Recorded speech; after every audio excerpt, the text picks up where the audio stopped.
You know what I love? Sports. Love sports. Sports. When It comes to Texas A&M. Where are you getting this information? Let me tell you. Welcome to TexAgs. I need to talk a little sports with you, Ags. David Nuno here with TexAgs Radio. Billy Lucci here on TexAgs Radio. Olin Buchanan. We will develop men, we will graduate players, and we will win championships on the field. The best way for us to win is to do it together. Do you realize everybody knows who you are right now? I think we're coming into this year with a new confidence. Schools are like, we're freaking Texas A&M, man. Like, That's about as pretty a throw-catch combo as there is. I saw the safety roll, the slot fade. I knew where I needed to put the ball. You had no other option but one hand at that point. Yeah, man, 50-50 ball, I got to come down with it. You know, if I'm betting on anybody, it's the Aggies.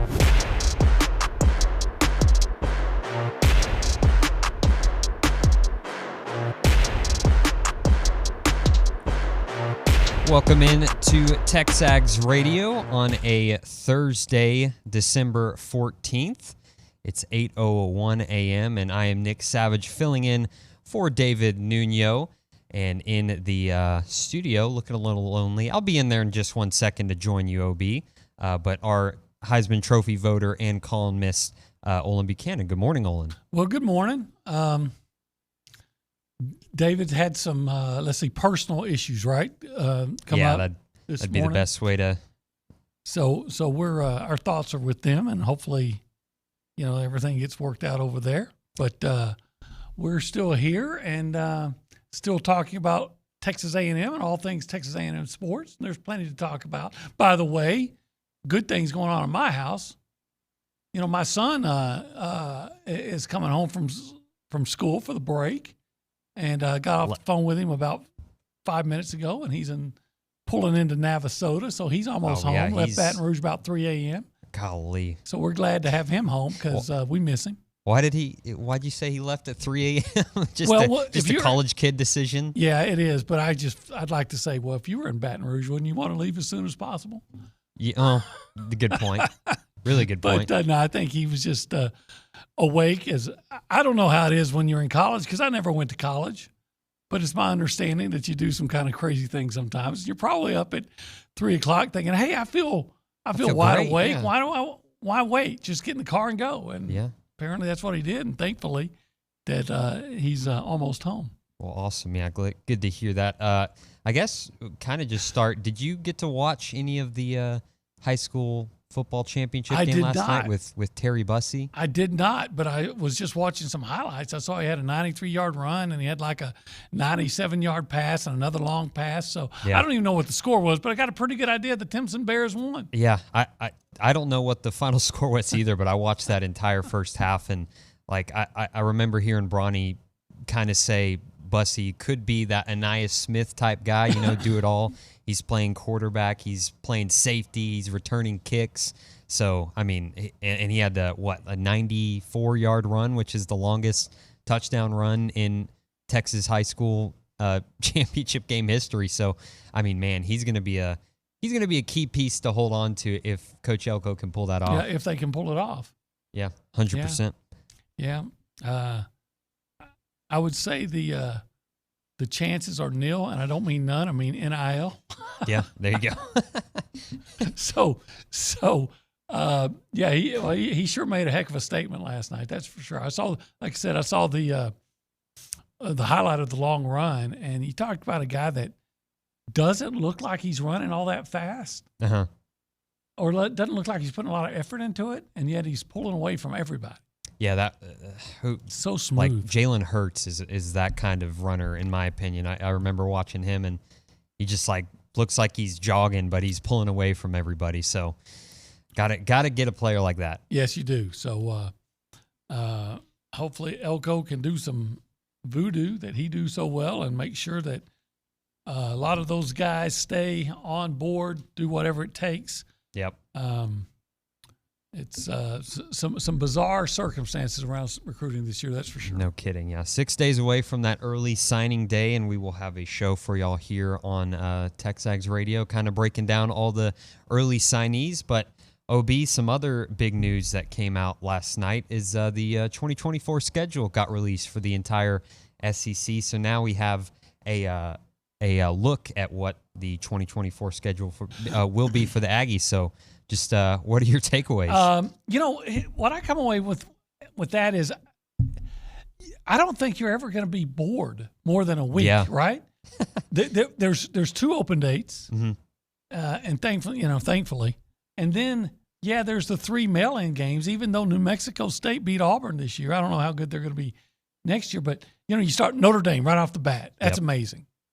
Okay, McNeese, all right. Ryan Broniger went there. How good can they be? But then you go to Florida. You have 3. So in the first 3 weeks, you've played Notre Dame and Florida. All right, you need to catch your breath. So you got Bowling Green, but then you're going up to Arlington, Arkansas. And then Missouri, and who knows what Missouri's going to be next year, but they were dang good this year. I don't know if that running back, I think he's going to be, I can't think of his name right now, the former walk-on. And then Luther Burden and all those receivers, who knows if they're still going to be around. But the program that Drinkwitz is putting together, you're just going to assume that's going to be a tough game. And then you get an open week, thankfully, because you're going to need it to prepare for Mississippi State. And I don't know how good Mississippi State's going to be, but you're going to Starkville, and horrible things happen in Starkville. I can't explain it. I've seen good A&M teams play bad Mississippi State teams in Starkville and lose. And then LSU comes to town. I'm going to have a house full of ATO frat boys that weekend. And it's not going to be pretty. But I think the last time A&M played LSU in October was the first season of A&M in the SEC in 2012. Okay, yeah. Unfortunately, A&M dominated the first half and somehow found a way to be trailing and should have won, but let that one get away. And then go to at South Carolina, always a great trip. Don't know how good they're going to be. New Mexico State, it used to be a mail-in victory. You just, okay, there's an easy win, but maybe not. Jerry Kill he's a good football coach. Then at Auburn, Hugh Freeze is doing a quick repair job there. They should have beat Alabama. Yeah, my gosh. If their punt returner could catch the ball, and if their defensive coordinator had any cojones, they win the game. Never rush 3.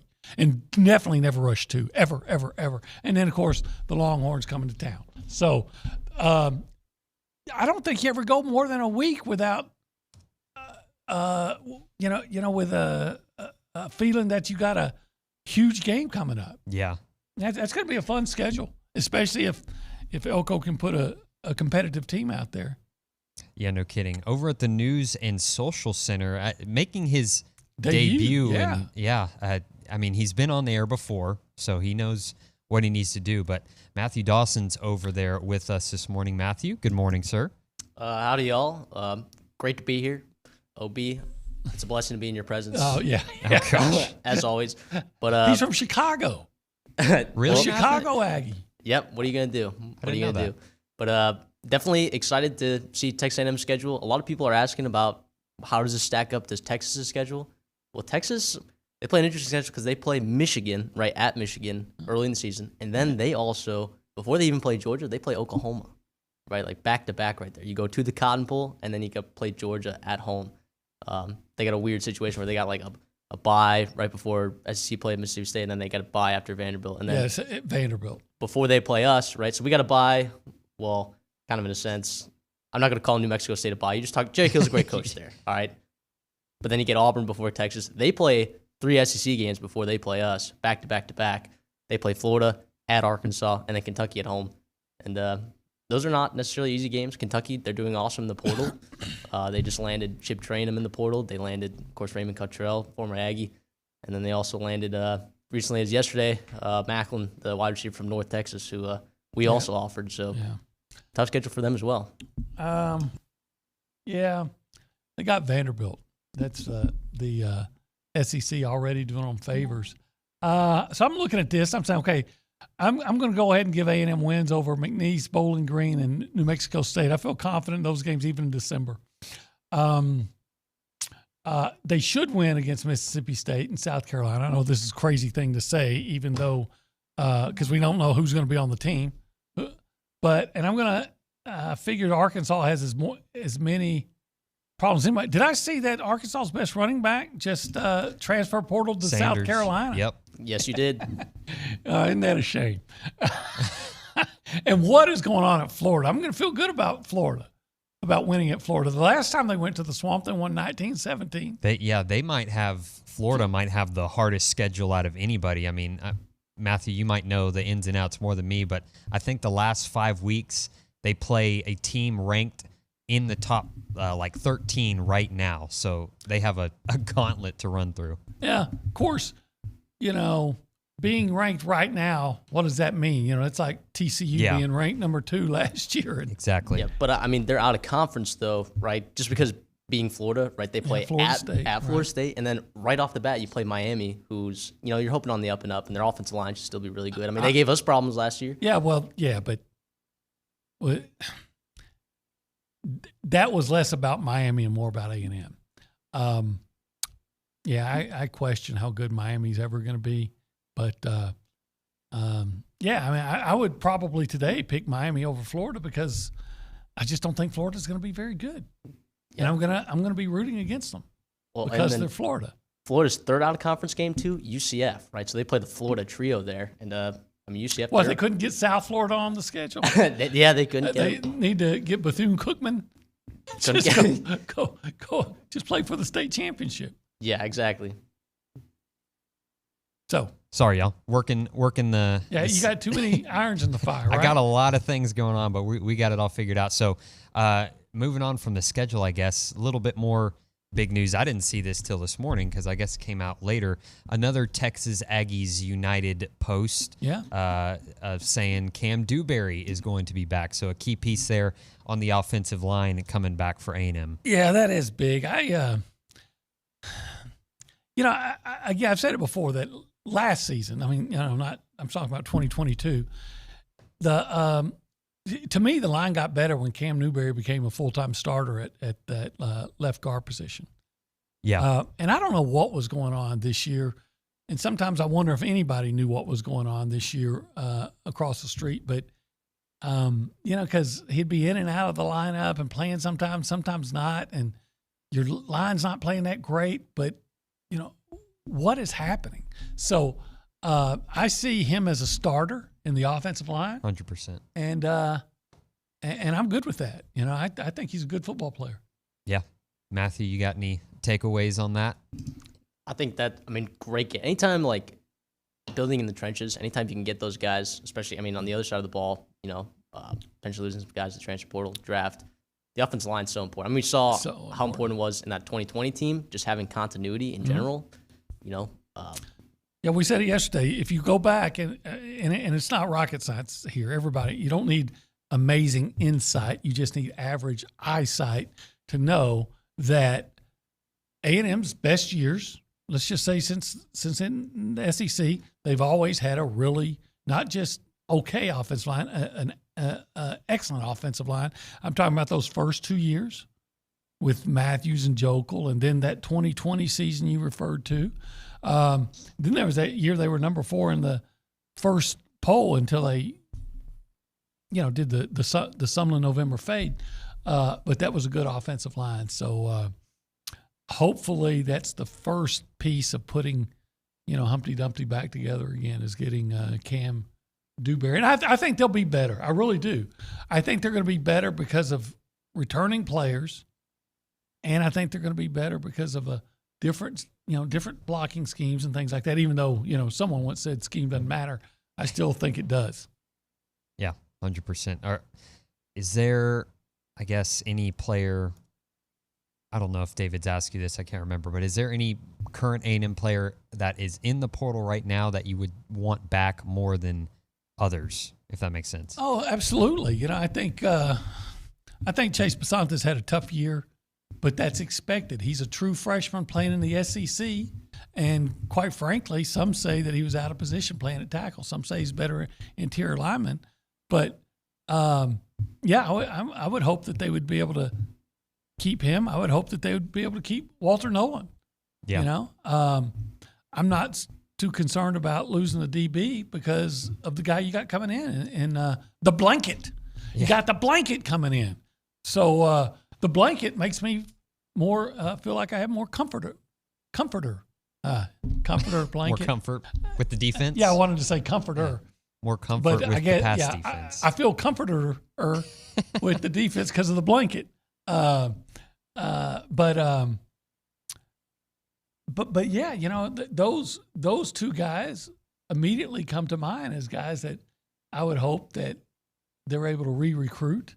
Yep. I'm sure there's some others in there that if I was looking at the list, I'd say, oh yeah, you know, gotta hope they get him, but to come back. But you know, those two really would probably be my top priorities. And you know what? I hope that you see more of the tweets like we saw from Bryce Anderson and Cam Dewberry. I like that. I like a show of, you know, team.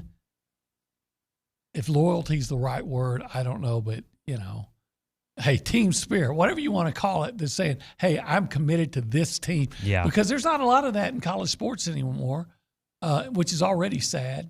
So anytime you see a guy's making that statement saying, hey, this is my team, I'm locked in, I think that's something to celebrate.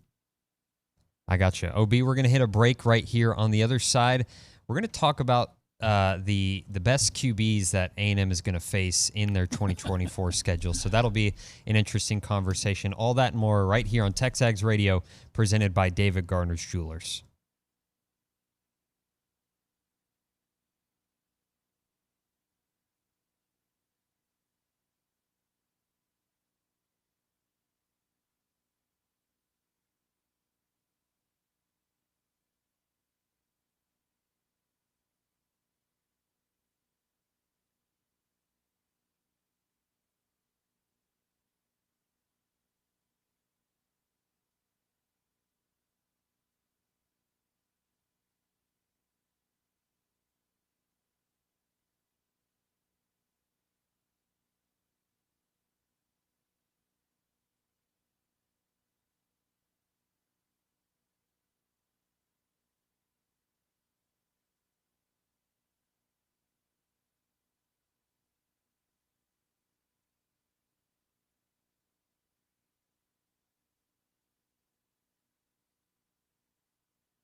Welcome back in. TexAgs Radio presented by David Gardner's Jewelers. We're inside the Rollo Insurance Studio. And by the way, we checked in with Matthew Dawson earlier. I was at the Angry Elephant News and Social Center. Angry Elephant is where Aggies gather. I actually was there on Sunday. Were you? Yeah. They have breakfast quesadillas. Yeah, I knew that. And they give you maple syrup or as a choice, salsa or maple syrup. I got the maple syrup because I have a sweet tooth sometimes. They're freaking really good. My favorite wings. Really? Yeah. When I want wings, that's my go-to. This is the Go Hour as well, presented by the Warehouse at CC Creations. Maroon never looked so good with Maroon U. All right, OB. So kind of teased it in that last segment. The best 3 QBs, you don't have to be 3, best QBs A&M will face on their 2024 schedule. Well, Kate, if you could put up the graphic for me. It's hard to say because, first of all, I don't know. Hey, what if between now and January, what if Brady Cook from Missouri decides to go into the draft? Yeah, we were talking portal about that or back draft, there. right? I feel confident that it's not the quarterback at Mississippi State, right? Mike Wright. Mike Wright, yep. I feel confident it's not going to be Nussmeier at LSU. And I don't even know who's the quarterback at South Carolina. Yeah. I know they recruited a guy that was pretty highly touted, but I couldn't tell you his name. I don't know who the quarterback in New Mexico State is, and if this year, and if he's going to be back. I would say Quinn Ewers is number 1 on the list because supposedly he's coming back. Auburn. Is it still going to be Peyton Thorne? I hope so. Arkansas is our man KJ back? Yeah. Yeah, if he is, then KJ's on the list. I believe KJ Jefferson's actually in the transfer portal. See? It'll be Taylon Green, transfer from Boise State. Really? I thought they had a transfer from North Carolina. Not sure about that. Taylon Green, he was Mountain West Freshman of the Year. They won the Mountain West Championship with an interim coach. Andy Avalos gets fired. Spencer Danielson comes in. I thought their backup quarterback was a transfer from North Carolina that they were high on. So, like I said, the way college football works now, who knows? I know Graham Mertz at Florida puts up a lot of yards. Actually, Graham Mertz is not bad. Here's the problem with Graham Mertz. He can throw for 300 yards. The problem is interceptions. He throws to the wrong team too much. Yeah. So if you get him flustered, you can get a lot of interceptions against Graham Mertz. But he can throw it. Graham Mertz might be on this. Riley Leonard. Yeah. Elko's former quarterback was hurt this year. So again, I don't know if KJ is going to be around.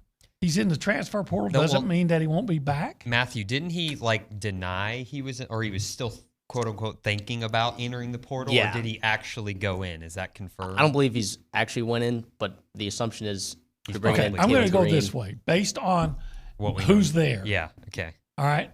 Okay. Quinn Ewers at the top of the list. Yep. And he said he's coming back, I believe. Smart move too, because there's Drake May in the draft, North Carolina, Caleb Williams, a couple of Jaden Daniels, a couple of others that if you come back and he's going to get paid well, your chances of being the number 1 pick or at least the top 10 pick are enhanced. So Quinn Ewers is your number 1 quarterback you're going to face. I would say the number 2 quarterback you're going to face is I've always liked KJ. So if he's playing for Arkansas, I think he's the second guy. And based on what they did this season, I think if he's there, Brady Cook. But is Brady Cook going to be as good without is Luther Burden and Theo Wee still going to be there? Right? They are? I would imagine. Back? I mean, Dawson over here, Dawson's Burden, Creek, is saying that they're back next year. Luther Burden is just a sophomore. Is that right? Yeah. Transfer portal. I believe. But why See, I'm not just talking about NFL. That's true. I'm talking about, but here's why. Because if you go into the transfer portal, somebody will pay you more. Yeah. I'm surprised. If I was Mike Elko, I'd be tampering my ass off right now. But I have no ethics. But does any coach have ethics anymore? That's just part of the game. I'm surprised Lincoln Riley isn't camped out in front of his Burton's house. Obi, let me give you I another like name. the Riley Leonard guy when I saw him play. It's true. Let me give you another name. Give me another name. Mississippi State, you said Max Wright. Well, he will be there. No, I said Mike Wright. Or Mike Wright, sorry. Or is it Mike White? Is No, it Wright or it's, White? It's right. It's right. It's right. You got it right. I'm You got wrong. it I'm right. wrong is right. Correct. I'm wrong. It's right. Exactly. Right. So another name that they brought in Mississippi State is actually Blake Shapen, starting quarterback from Baylor this past year and the year before. You remember Gary Bohannon and Blake Shapen had a quarterback battle, and they actually won the Big 12 with Blake Shapen at quarterback. So he's coming in there. Yeah. So I don't know if you have any thoughts on that. I'm not going to be too worried about a Baylor transfer. I'm not. But so anyway, it's hard to say, but I can say definitively if you want a top three, right? So my number one on that list that they'll be facing is Quinn Ewers. Hopefully by the end of next year, A&M will be hitting a stride and playing really well under the new coach, kind of like Auburn this year. I don't think it's going to be as bad. Arkansas, I would say KJ Jefferson. And then the third guy on that list, I would say, is if he's playing and if his receivers are back, then it's Brady Cook. Okay. Even though, I mean, Riley Leonard has done some great things. Yeah. He's done some really great things. He's coming off an injury. Mm-hmm. Huh. So how maybe Riley Leonard could be number one. Yeah. But I think Quinn Ewers is. Hypothetical here. What if Quinn Ewers gets some draft advice that he likes and goes, and Arch Manning is a starter? Is he somewhere on that list? I know it's a wait and see type of thing, but he's got a lot of hype around him. I'm one of those that actually want to actually see you do it at this level first. Because, I mean, I remember Kyle Allen. Mm-hmm. Oh, Kyle Allen, he's this 5-star guy. Look how great he's going to be. And the only thing I remember about Kyle Allen is he's Graham Mertz. Yeah, he may throw a lot of yards, but he's going to throw a lot of interceptions, and especially he's going to do it against Alabama. And they're not just going to be interceptions. They're going to be pick sixes. So I want to see – I like to judge guys based on what they've actually done at this level. 100%. Let's see. What else can we get into? What else can you get me in trouble with? Report. This is what report? I don't know if I should go down this route, but I'm going to because David put it on the rundown. Okay. Report. Texas A&M edge transfer Fadil Diggs visiting Alabama and Syracuse. Well, I can see why Alabama would be interested because he's played well against Alabama. You know, of course, 2 years ago he had 3 sacks and 2 fumbles or something like that. And Syracuse, see, the whole that just doesn't sit well with me. Yeah. There's something, in my opinion, that's just fundamentally wrong with having players on your roster. You can't tell me that there's not a coach being paid by A&M and using A&M stuff that's not recruiting A&M players, and that's weird. Again, I mean, if he was asked, he may deny it. I asked Elijah Robinson. You might remember this when he did that Zoom press conference. Yeah, and I said, "Are you going to be recruiting A&M players?" He said, "No, I'm not going to do that. A&M's been too good to me." But then he said, "But if they get in the transfer portal, so Diggs is in the transfer portal. Now, are you recruiting him? And could you take a polygraph and say, I never suggested he gets in the transfer portal? Hey, Fidel, I want you to talk about getting I just think that there's no ethics among coaches at all now. Yeah. As far as Fidel, look, he's done a nice job for Texas A&M. I would hope that he would reconsider and stay at A&M. I can understand, like I said, why Alabama had kicked the tires on him. I get the connection to Elijah Robinson and Syracuse, and I probably wouldn't have. In fact, I wouldn't have nearly the issue with it if after the season was over, he entered the transfer portal and transferred to Syracuse. I just find something bizarre about guys talking about transferring to a place where their coach is in your locker room that just doesn't make sense to me. But and to a lot of other people. Yeah. I think the best thing that can happen to A&M is to get through this bowl game and move forward and start cleaning things out, because that's just a bizarre deal. As far as Fidel Diggs goes, he seems like a nice kid. I think he's a good player. I don't think he's a great player. I think he's had great moments. Mm-hmm. I don't think he's a great player, but I think he's a good player. And quite frankly, the coaches must have thought he was better than everybody else that they had at that position because he was starting. Yeah. So if he decides to leave, that will be a loss, but that loss will be eased if Shamar Stewart stays, Shamar Turner stays, any other Shamar you might have stays. You still got I still have great hopes for Malik Sela. Gabriel Brownlow-Dindy. So I think you can still be pretty good there. 100%. Yep. You're listening to TexAgs Radio presented by David Garner's Jewelers. Again, we're in the Rollo Insurance Studio. We're going to hear from Stephen McGee here shortly on the Brian Foley Law Hotline. Good people can have a bad day. Call Brian Foley, 936-596-0407, serving Houston, Woodlands, Conroe, and the Brazos Valley. Again, Nick Savage filling in for David Nuno. Like I said, our QB1, Stephen McGee, here on the other side on TexAgs Radio.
Welcome back in. TexAgs Radio presented by David Gardner's Jewelers. We're here inside the Rollo Insurance Studio, and it's the Go Hour presented by The Warehouse at CC Creations. Maroon U is your ultimate shop for brand name apparel, gifts, and accessories for the entire family. Nick Savage filling in for David Nuno here with Olin Buchanan, and now on the Brian Foley Law Hotline, we have our QB1 Stephen McGee. Good morning, Mr. McGee, Dr. McGee.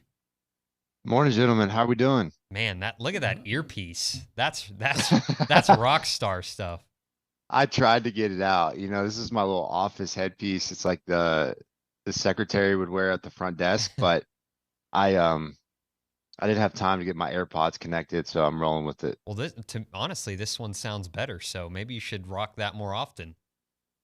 All right, well, it's good to know. Apple needs to step up their game, I guess. The old I don't even know what brand this is. I'm sure it's from China. But. Probably. Well, hey, Stephen, I'll lead things off. Just what are your initial thoughts on the Aggies 2024 schedule? Have you gotten a chance to look at that?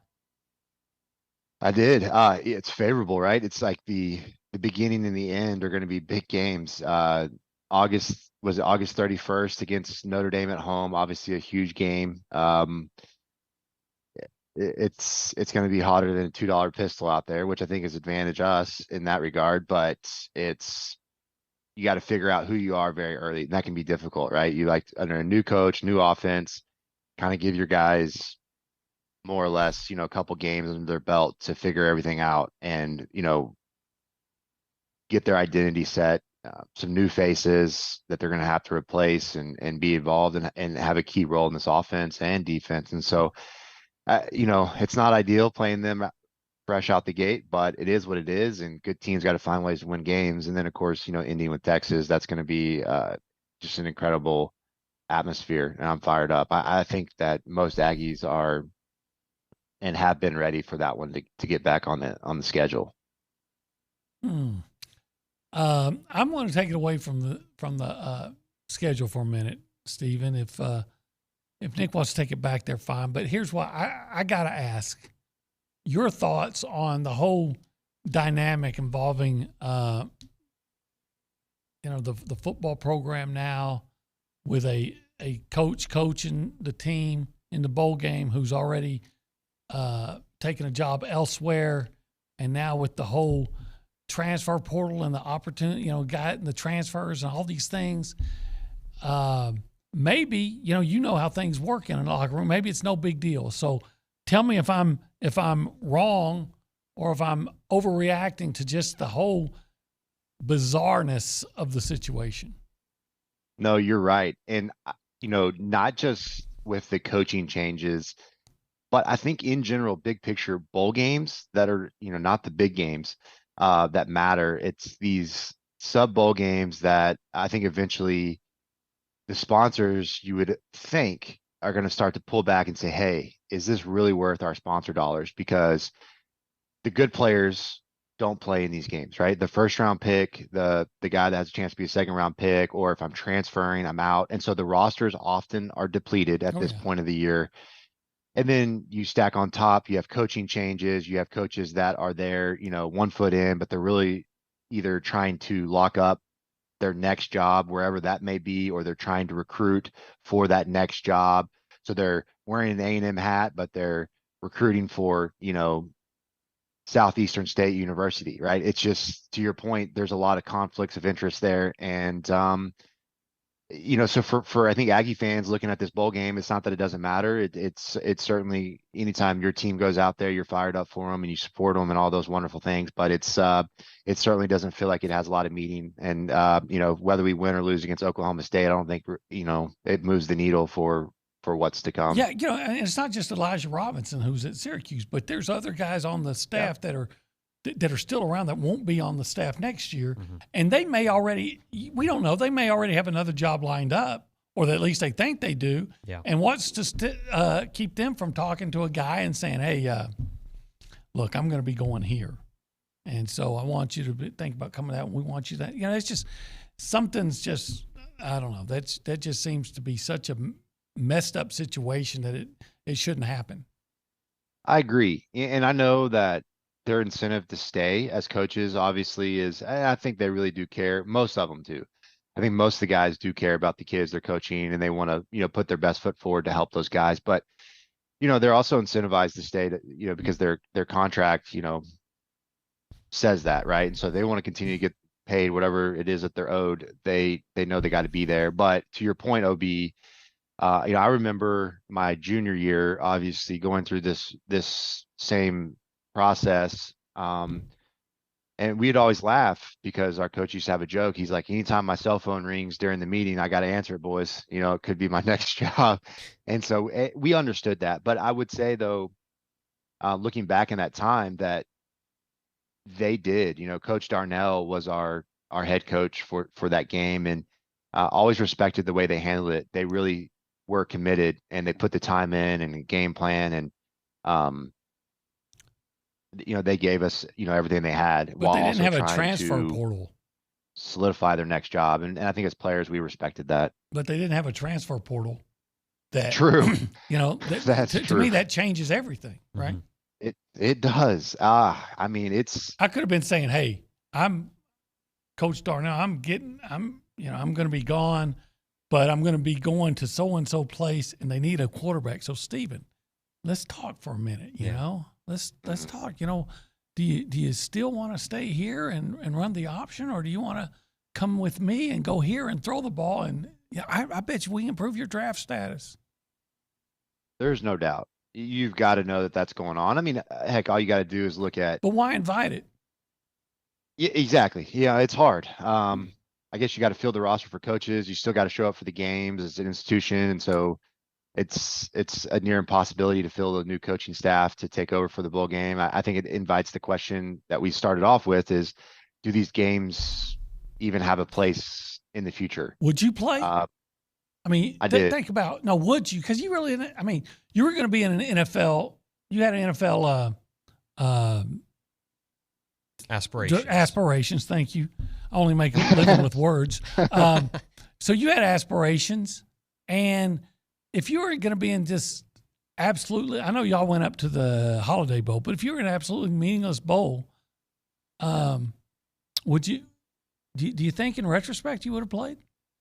I do, but I was at a different position than I think a lot of the guys that are sitting out. I didn't have a full slate of games my senior year. I was hurt a lot. I had a lot to prove. My junior year, of course, still a lot to prove, right?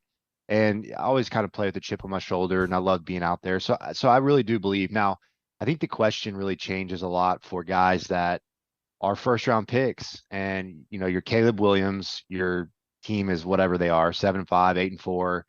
You're going to go to a meaningless bowl game, and you're arguably going to be the number one overall pick, whether you play or not, right? That's a hard one because if he gets hurt, then he could slip, and, each spot you fall in the draft, you're going to probably lose $1 million to $2 million. Yeah. And so you have to say, okay, is it worth me playing in a meaningless bowl game to potentially lose $2-3 million? Obviously there's the competitor question.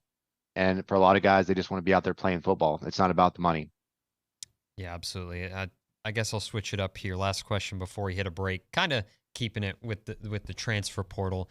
I don't know if either of y'all saw this, but yesterday, the NCAA came out with a ruling that is allowing multi-transfer athletes to be eligible immediately. So, I guess originally it was you transfer, you sit out, and then you transfer and you can play. But if you transfer again, you sit out. Now it's you transfer anywhere you want, you play whenever you want. I think that's a bizarre thing at some point, and I'm usually with the players, right? Mm-hmm. I think that's been clear for years. Yeah. I was always an advocate of letting them, they should get money off name, image, and likeness. But at some point, doesn't the business, if you want to call it that, have a right to set its own rules? What's stopping some judge to say, TexAgs, you can't come in here and do something. You got to start doing that.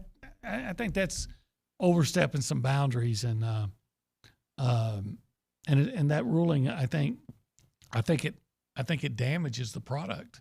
Yeah. So if I heard you correctly, and surely this is not the case, but Yes, it is the if they case. transfer today, Yes. let's say I'm on a 5-7 football team, could I transfer today to Alabama and play? Yes. Or I'd have to wait till next year to play? No, you can play immediately. Multi-transfer athletes have been ruled to be eligible immediately. But does that, so surely not. like So basketball if I'm players. Georgia, or if I'm Texas, I can go sign the best wide receiver on a Yes. team that didn't make it to the Final Four. Yes. Let's say he plays at Fresno State and he starts for me against, who are they playing? Washington? That's surely not. That's the way I understand it, is you can. And that's a judge who doesn't understand the dynamics of sports making a call that I think, businesses should be able to set some guidelines. Yeah. Now, telling somebody they can't make money, that's one thing. Mm-hmm. But saying you have no, as a business, and that's what I'm going to call this, you have no say in how you operate your business. Mm-hmm. That's another thing entirely. Stephen, This is going to be fraught with, there's going to be so many issues. Now, it's only for 14 days. And then it's a 14-day injunction, and then we'll see where it goes from there. Yeah. Yeah, that's a nightmare. I think everything already is a nightmare for these coaches. But the next step is they're going to make players employees, and they'll have to sign contracts. For sure. I think there's going to have to be something like along the lines of the NFL, because if I go play for the Cowboys or whoever it is, I have a 3-year contract. I can't leave, even if I want to get paid more. I can't. I have to honor the terms of my contract that I signed. Mm-hmm. Stephen, we'll hit a break here, come back with one more segment on the other side. You're listening to TexAgs Radio, presented by David Garner Schulers.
Welcome back in. TexAgs Radio presented by David Gardner's Jewelers. We're here inside the Rollo Insurance Studio. Last segment of the Go Hour presented by the Warehouse at CC Creations. We go back out to the Brian Foley Law hotline. We find our QB1 Stephen McGee. And Stephen, just a little bit left here. We'll wrap it up with some fun. David jotted down a fun buy, sell, lease for us. So buy, sell, lease Christmas movies. Christmas Vacation, Elf, or The Christmas Story. Or Christmas Story, not the. I'll buy Christmas Story, I guess. It's the OG. Did you say Christmas Vacation? Christmas Vacation and Elf for the other two. Sorry, I'm buying Christmas Vacation. I'm leasing the Christmas Story, and I'm selling Elf. Okay. I got to hear OBs, though. I'm curious on this See, one. I want to throw in my own, though. I want to, because, I've kind of a warped sense of humor. I like Bad Santa. I do too. So, I have not seen one. but it's not on there. So, of the three, I would say I would buy The Christmas Story. That's pretty funny, especially when the dogs take the turkey, and then they end up eating duck at the. Yeah, that's pretty funny.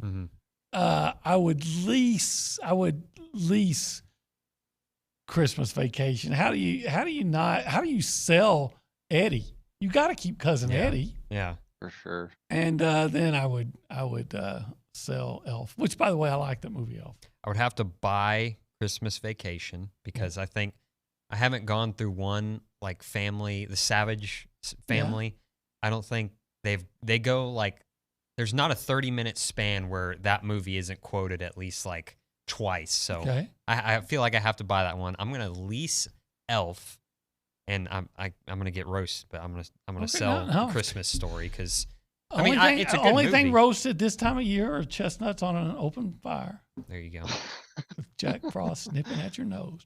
But Bad Santa should have been on the list, and Home Alone, because I told Dawson this: if my son, or if the uncle was talking down to my son like that, like he does in that movie, and I think all fathers feel the same way, I'd knock him out. Wouldn't you, Stephen? What if some guy comes to your house and is talking down to Georgia and telling her what a loser she is? What are you going to do? You going to take him to Paris?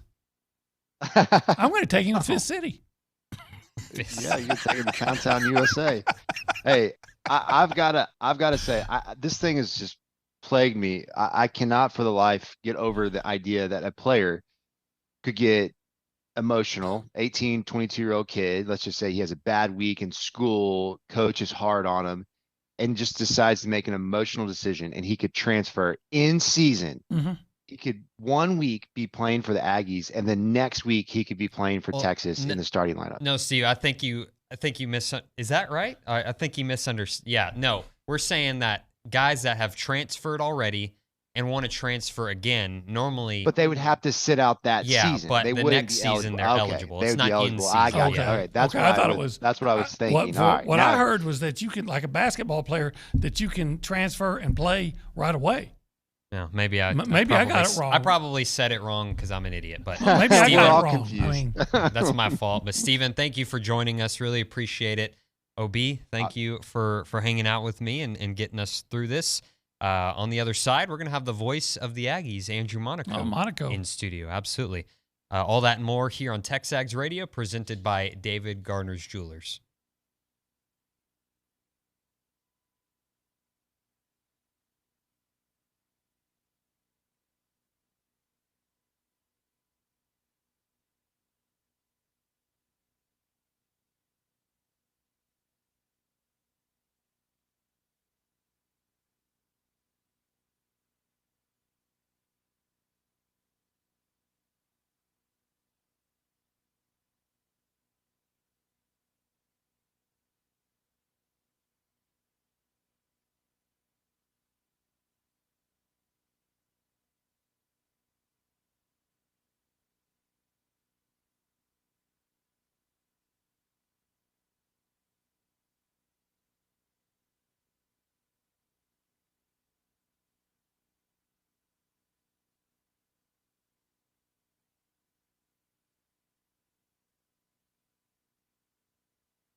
Welcome back in. TexAgs Radio presented by David Garner's Jewelers. We're here inside the Rollo Insurance Studio, and joining me now is the voice of the Aggies and my good friend, Mr. Andrew Monaco. How are you, sir? I'm great, my friend. How are you? Yeah, you got the old switcheroo this morning. You thought you were getting David, but you're stuck with me, so I apologize. I told you, this is how I think it worked. Instead of you texting me because you thought I'd say no, David texted me.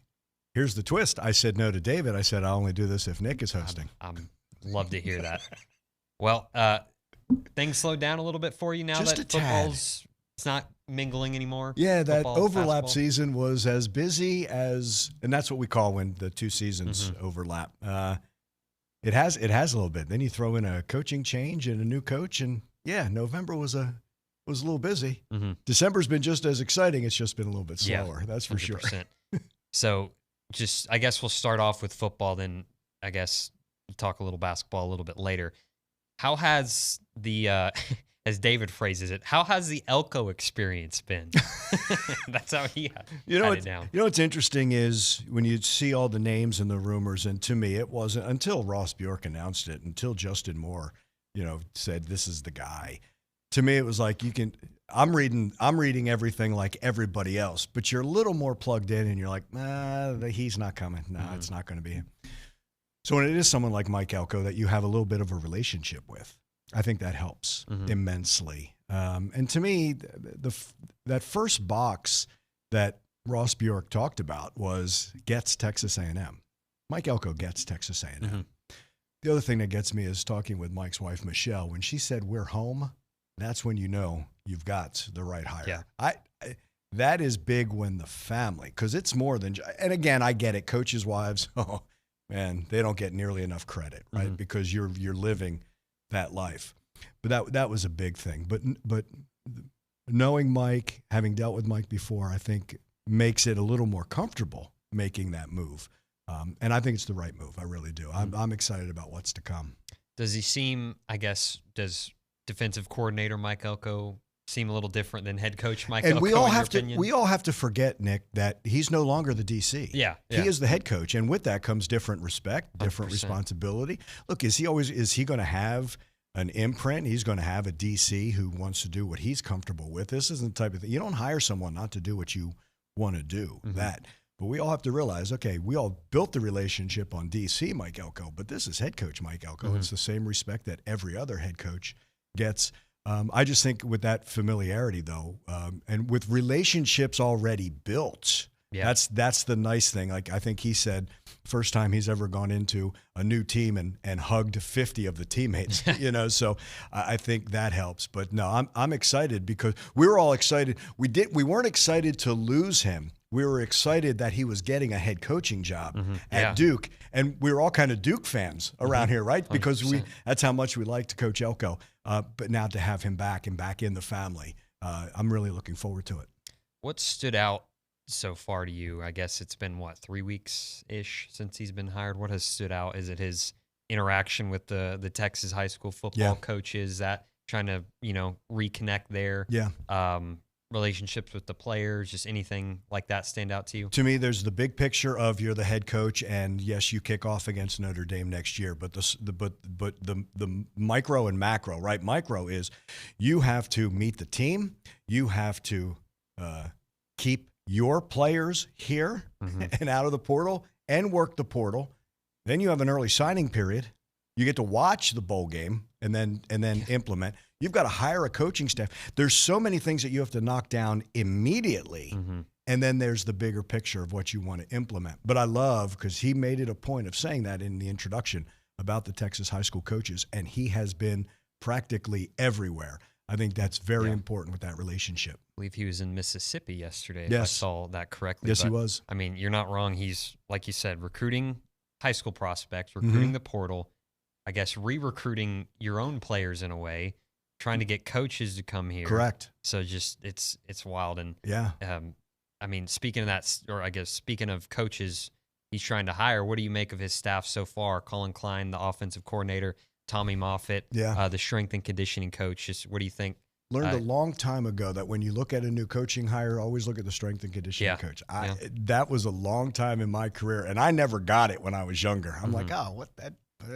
But every successful coach has had an outstanding strength and conditioning coach. Jimbo had it with Jerry Schmidt before Jerry Schmidt went back to Oklahoma because the connection there. Again, it has to be this is Mike's staff. This is who he has to be comfortable with. You have to be on the, I hate saying the same page because it sounds so cliche, but this is what we want to do at Texas A&M. And that's what Mike says. This is what we want to do. So you have to have that comfort. I know we all want this, all the hirings to be done. It's not a matter of doing it quickly. It's a matter of getting it right. Yeah. And we know, look, we went through this about who was being hired for head coach. There are coaches who are saying, yeah, I'd love to come. Oh, that's right. My school wants to keep me and I just got a raise. You know, you have all of that. And how do you weed through the ones who are saying, I want to come, and ones who want to say, I want to use you as leverage? Yeah. I think it's a little different though when it's a head coach reaching out to coach on a staff as opposed to all the agents that may jump in and say, oh, Texas A&M is open. Here's an opportunity for us to get you more money, something like that. But no, it's funny. Everything is on paper now. I'm interested to see how everything gets implemented come the spring and watch that. And even then, we're not going to get all the answers there. It's really going to be more of the fall. But I always turn it around this way, Nick. How excited must Colin Klein be to come coach Texas A&M? Yeah. That's what I think. Sometimes you have to do the 180 and see what's it like from the coach's eyes. Like, what could he do with the pieces that are already here? And you've got a quarterback, at least one, right? You know you've got more than one, but you've got an offensive coordinator say, wait a second, I get Connor Wigman? Ooh, I like this. You know what I mean? As well as other players who, again, portal goes both ways, right? And I think that's the other thing. I get guys, it is their right to do this, but I get it. But it's not that everybody leaves. You can also bring other people to come in. And if you watch Kansas State film, if you watch what they did and think, okay, well, imagine that with Connor Wigman, with Amari Daniels, Ruben Owens, Le'Veon Moss, Noah Thomas. It's beyond exciting. There are so many weapons here. Look, this is an offense that I don't think played, when I say a complete game, close to a complete game, but not all four quarters and converting every drive, and still scored over 30 points per game. Yeah. That's the thing that gets me. So now if you make it high octane, it could really be something special. And then also concentrating on that defensive side, which Mike is going to do.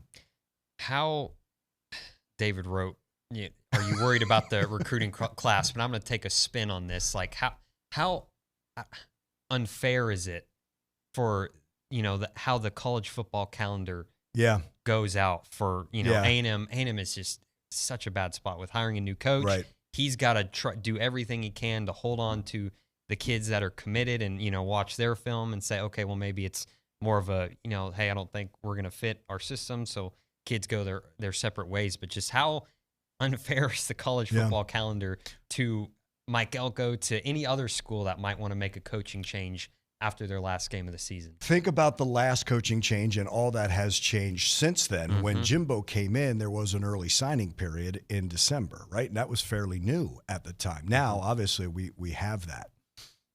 You add transfer portal. You're adding opt-outs, which there was a little bit at that time. Now I want you to fast forward a year from now. Tomorrow would be the first game of the Field of 12 playoff, right, in the schedule. Now you're adding preparation to a bowl game. Now, those schools probably will not be changing coaches, right? I get it. But those coaches still have to recruit all 85, right? Early signing period, transfer portal, possibly who's in and out, opt-outs, all of that. I was joking with Dr. Lofton. He and John Heike do the Follow the Money podcast here. And he was talking about what you and Stephen and OB were talking about last hour about the transfers. No longer is it you get to do it once. You can do it as many times as once as you want after that lawsuit. You add that. And I said, you know what, Dr. Lofton, we need to come up with a new podcast called Unintended Consequences. because everything that's come out of the NCAA is now all starting to merge. Oh, December would be a good idea. Well, now we've got the calendars really full now in December. December's part of the signing period. Yeah. February is the important signing period. Now, if a kid wants to commit and say, okay, I've made my decision, why can't he do it in August? Would that be easier for the high schoolers? Again, unintended consequences. We said, you know what? We're tired of getting a waiver for transfers. Okay, you get one. One has become two. Two has become unlimited. Again, because the NCAA's inactivity and inability to deal, and I don't know, maybe it was because they didn't want to get sued. They're getting sued anyway, right? Because of that, they didn't deal with NIL. The states jumped in. Now they want federal help. They said with the transfers, okay, we're going to give you one. Now that's become more. NIL. Not what it was intended for in the beginning. Now it becomes a recruiting tool. And I get that. But because they kept waiting for all of that and not acting because they were too scared, now all these things are converging on them. And do you unwind them one at a time, or do you try to do them all at once? Oh, hold on a second. 2 weeks ago, I'm the president of NCAA, and I'm going to get up on stage, and I'm going to tell everybody you get $30,000 in a trust. And I'm going to tell almost all the ADs and some of the commissioners about it. It's just, I don't know. It's almost like they're making themselves obsolete. This is Andrew talking, okay? It's almost like they're making themselves obsolete and then jumped back in when they felt, to me, there's just so much going on that to be a head coach in 2023 is completely different than it's ever been in the past. Well, let's talking to Andrew Monaco here inside the Rollo Insurance Studio on TexAgs Radio, presented by David Gardner Jewelers. A switch away from the doom and gloom that is the NCAA and talk about. We're still going to play games. Yeah. We're still going to play. You read my mind. You know where I'm going. 2024. You think the Big Ten's not going to play with $1 billion in their pocket? Yeah, absolutely. We still have to sell the 12 playoff or the 12 teams in the playoff. So yeah, it's going to happen. It's just going to be a little rocky, I think, for a while. And the Aggies have 12 games coming up in 2024. That was announced yesterday. So, guys, if you could throw up that graphic again, just what are your first takeaways, initial thoughts on seeing the 2024 schedule for A&M? Boy, it's all the home games. I'm excited. Yeah. Starting with Notre Dame. Are you kidding? Starting the home and home with Notre Dame is fantastic. It's going to be different without divisions now. SEC East, SEC West. It's going to be a little bit different and some getting used to. The two byes also jumped out at me. Yeah. I have to say that. The two byes jumped out. But I just, man, that's a good one. To me, look, and they're only playing 8 conference, right? But I look at that. How do you, if you navigate that schedule, you got to get in just from strengths of schedule alone. Do you not? And I'm not saying that just about A&M. I'm going to say that about all 16 SEC teams now. Yeah. If you navigate that, you could almost have a mini tournament of just SEC schools. Yeah. We were talking about all of us here in studio kind of talking like when we make a big deal now about a 2-loss team getting into the 4-team playoff. You got to think like, okay, well, in that 11-12 spot, you got to think some 3-loss SEC teams might sneak in there just depending on, who they lose to. Wouldn't that just tick off the rest of the country, right? They have an SEC bias as well, and not in a good way. Although the committee makes you think, I'm not sure they can get 12 right. Look, I'm gun shy when it comes to committees. Going back to 2020, I still don't know how a team that played 6 games, I don't know how they got in over a team that had played an entire SEC schedule. That's the bias. And then after these last 2 basketball seasons, I'm not sure a committee can get it right. And I definitely don't think they got it right this past time. But again, I can't say this. Nick, I can't say any longer, beat everybody who's on your schedule and you get in. That's not the case any longer. It's now subjective into who we think the 4 best are.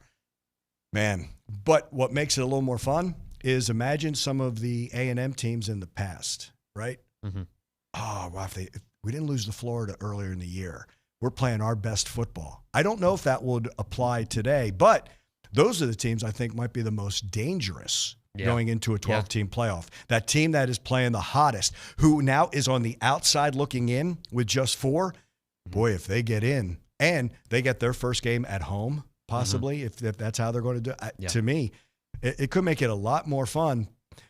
But here's my biggest problem when we come to the playoffs. We have all these bowls, right? But every single halftime of every single ESPN bowl is about the Final Four. It's not about that bowl or about those. That's what I feel is going to be, hey, all these 12, that's all that matters, and we forget about all the other ones. And I think we miss some of the great stories in college football. But we are sailing towards haves and have-nots in college football, and even in Division I. And maybe this is all part. I always thought a long time ago that it was going to be a big magnitude type move, and Super Division I was going to happen. I didn't realize it was going to be these little fissures all the way, just shaking everything up. I still think there's something seismic to come, but it seems like all these little movements keep shaking the foundation, and something new is going to happen. Yeah. We made it 16 minutes and haven't talked about the Texas Bowl just yet somehow. So coming up on December 27th. So just your initial thoughts on the Aggies getting to play Oklahoma State. And I guess the number one question is A&M going to have a team to put together? That's interesting that you say that. We're forgetting all the depth that has been happening over the last 6 years in recruiting. You hate seeing certain players go because you want to watch them play one more time. I'm bummed that's it for me and Ananias at Texas A&M. But I'm not mad because I'm so happy for him. We got 12 more games with him, right? He didn't have to come back, but he did. I'm going to miss Edgerrin Cooper. I'm going to miss McKinley Jackson, but I can't wait for what's next for them. But we're forgetting the depth. Think about the offensive line and how much Demetrius Crownover played on that line, how much Cam Dewberry played on that line. Oh, by the way, could not be more thrilled for Layden Robinson going to the NFL. I think he and all those guys who came back absolutely embody what Texas A&M is. Not just Texas A&M football, but what Texas A&M is. But there's some depth. I get at corner, you're going to have some people. This is the weird part of me of being with teams. I look forward to guys taking full advantage of their new opportunities and being able to play.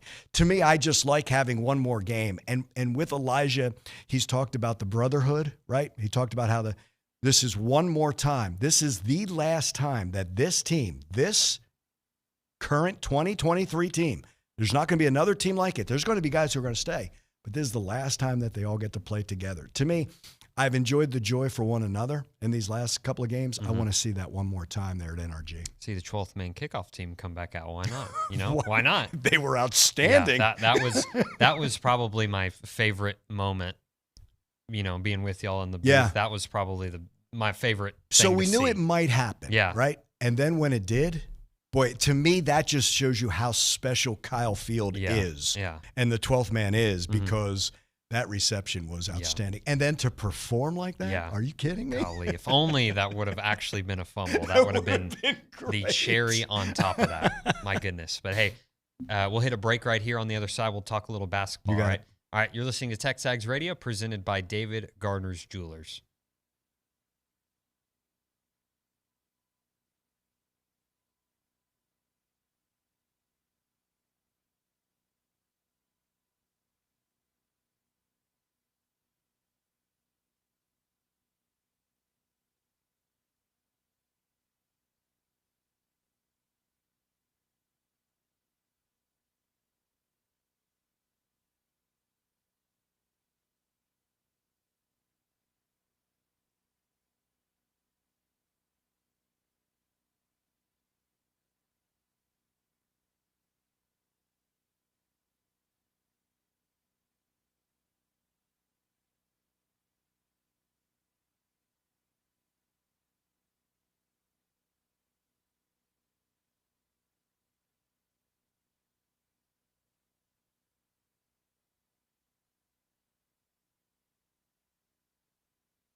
Welcome back in. TexAgs Radio presented by David Garner's Jewelers. We're here inside at the Rollo Insurance Studio. Nick Savage filling in for David Nuno, who is dealing with some family emergency. So hope all is well with him. But we got Andrew Monaco, the voice of the Aggies. Nick had a in single studio. right there. A You single? had the single.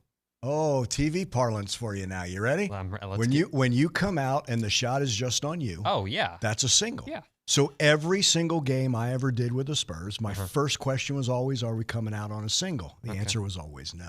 Okay. You get a single. You can blame Dalton for not teaching me the proper Oh, lingo. I got you. So he's the teacher of all this, but Dalton, that's on you. Anyways. I can hijack this thing, can I? That's fine with me. That makes my job easier. But let's talk a little Aggie hoops, all right? Okay. Just assess, David says, assess the non-conference so far. Buzz joked before the season that it's the type of non-conference schedule that can get a coach fired. Yeah. It's a great line. It's a great line. Look, love it. And he said when you want to beef up a non-conference, you have to play on the road. Yeah. 6 of 8 in November on the road. I thought the Virginia game kind of caught up with us. I thought that was a scheduling thing, although they're really good. Yeah. Not going to lie. They're really good. Love what they did against DePaul. Memphis, this is interesting, and we'll talk today with them about previous life, different team that I was working with. The phrase was always, you either win or you learn. And I think Sunday becomes one of those learning games for Texas A&M. Memphis plays a dynamite non-conference, and their style, what Buzz said after was, we played okay, and okay's not good enough. Yeah. And I think that applies not just to December 10th. That applies to January 10th, February 10th, March 10th. You want to keep on playing. I love what they've done, though. And when you add in, they had to do it without Boots. They had to do it without Henry Coleman for a game. I think that is valuable for all the players who, a lot of times in the past, and understand the way I say this, oh, Boots is coming back in, he'll save us. I don't mean it that way, but when you know that Boots is not playing and he's serving as a coach there on the sidelines, now the responsibility comes on me as a player. So everything that I've learned from playing with Boots, watching Boots, playing with Henry, watching Henry, this is me. It's now on me, and they rose to that occasion. That's what Iowa State was to me. Even the loss to Florida Atlantic, that's what it was to me, that these guys, a slightly new role, and they excelled at that role. Now, you go back to your old position or the old role, I think you're now more confident going forward. I can do this. So to me, no one likes to lose. I totally get that. No one tries to lose. And I'm not trying to make this Pollyanna-ish, but I like where they are. I like the test. I like that very early they went into Ohio State, played Ohio State's style, and won. I thought a very different style against SMU very early and navigated that beautifully, played really well. Yeah. But that's what you get with a mature team, with an experienced team that's been together. I think your starting point is you don't have to learn all of these things right off the bat. I think you get a starting point a little farther down the line. What do you like about what they're doing, I guess, more so on the court? Is, like you said, they've had to figure it out without Boots, without Coleman for a game. So just what have you seen from them on the court that you like? When they do A&M things, and I know it's basketball, but the A&M things, and Nick, John Thornton says this to me during a game. When you have to think about diving on the floor for a loose ball, it's too late. They don't think about that. They don't think about going and getting an offensive rebound. Yeah. If you watch the offense, and I know they would like to shoot better, but way more predictable shots, to use Buzz's language there. When you're taking the predictable shots, then guess what? Not that a rebound is ever predictable, but you're in position for that. Those types of things are always there. Non-negotiables, but more than that, again, they don't even think twice.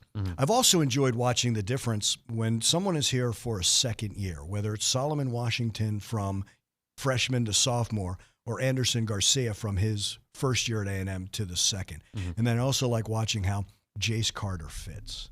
to watch how Eli Lawrence fits, to watch the development of Hayden Hefner. Like I asked Hayden and Manny in a couple of podcasts I did for Studio 12, you're not the same player. And then the follow-up is you're not the same person. And that's the growth that you get with this team. So it's fun to watch. It's fun to watch these matchups.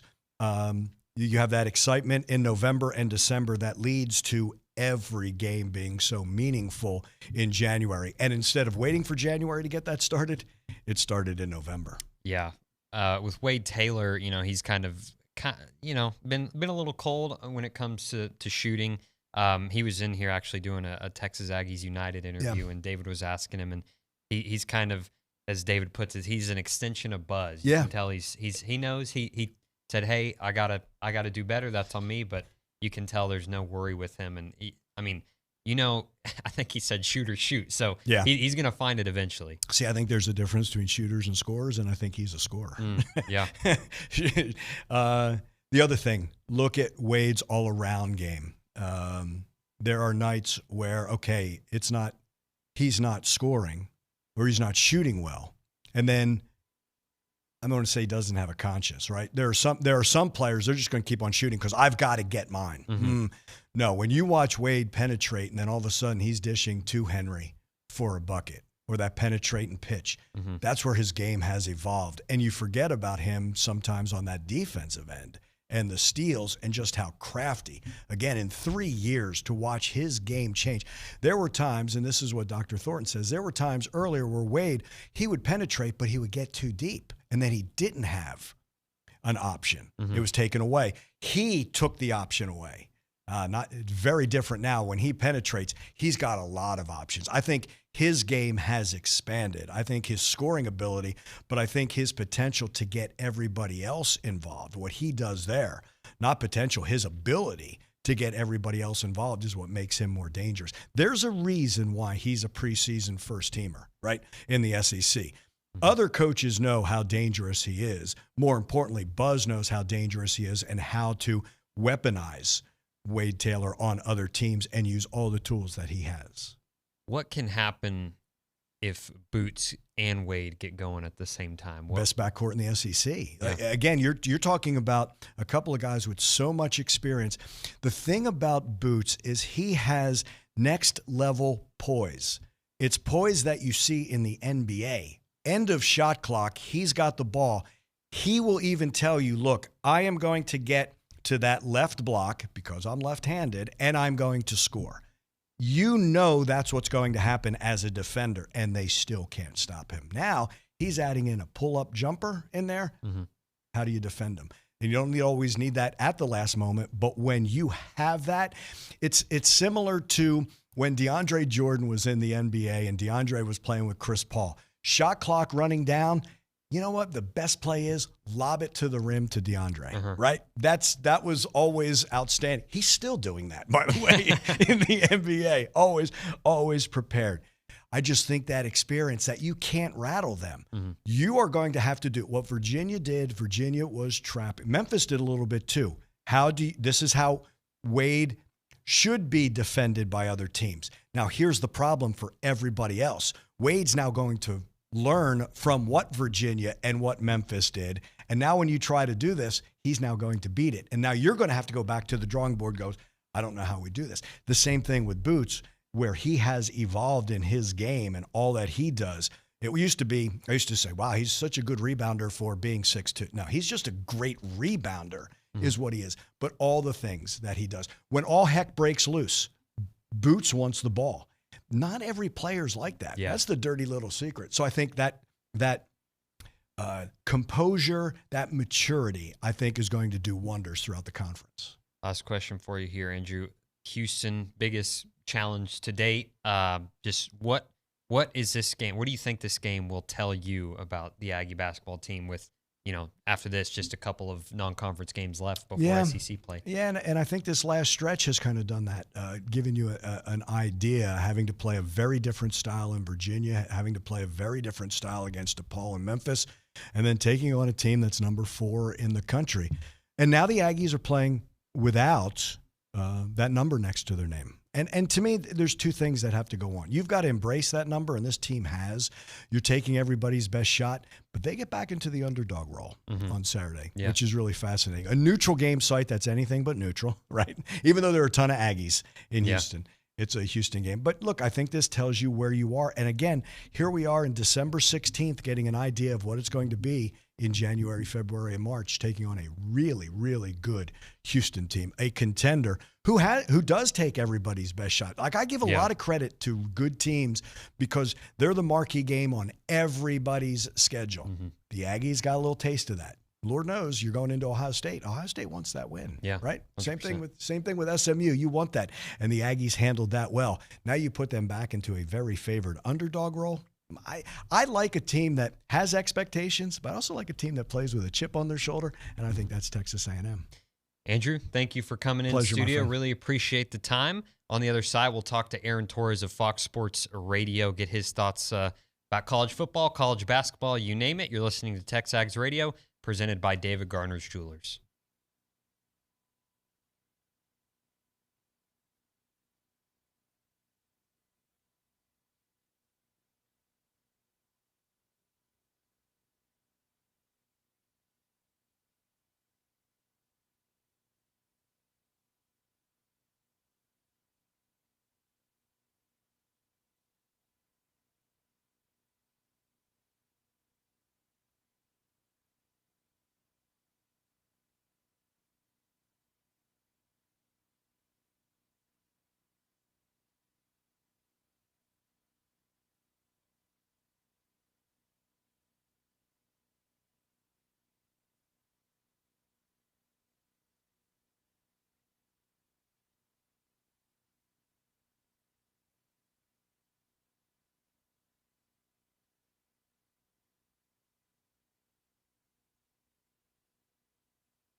Welcome back in. TexAgs Radio presented by David Garner's Jewelers. We're inside the Rollo Insurance Studio. Nick Savage filling in for David Nuno, who is dealing with a family emergency. So best to David Right now, we're about to go out to the Brian Foley Law Hotline to talk to Aaron Torres, and that's around college football and basketball.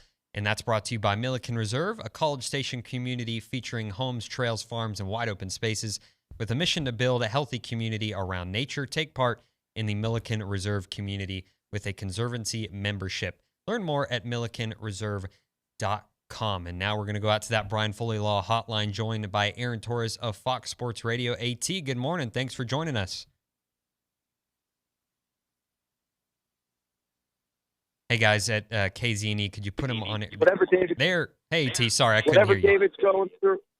Can you hear me now? Yeah, I got you. Sorry about that. No, you're good. You're good. Just wanted to, whatever David's going through, I hope he's, everything goes okay, and I hope he's back in studio soon. But obviously, I always enjoy talking with you, Nick. Hope you're having a good morning. Yes, sir. So let's just dive right into it. Texas A&M gets their strength and conditioning coach, Tommy Moffitt, and I hear you're a fan of him. Yeah, I've gotten to know Tommy a little bit over the years. And, listen, I'll be honest, Nick, I don't follow the inner workings of strength and conditioning coaching hires. It's a very important hire. But when I said nice things on social media, the non-Aggie fans, is their number 2 choice? Here's what I'm here to tell you. Tommy Moffitt, is not only a legend, because I think legend is a cool word to have associated with you, but there are legends that are well past their prime, whatever.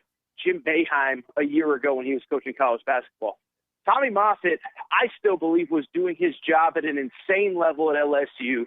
Obviously, when they were let go, they were 2 years removed from winning a national championship.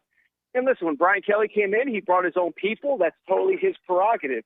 But when you have sign-off from Nick Saban, Les Miles, Coach O, you're the only guy that has, ties to all 3 national championships as far as I know, the one in the Saban era, the one in the Miles era, and then in 2019.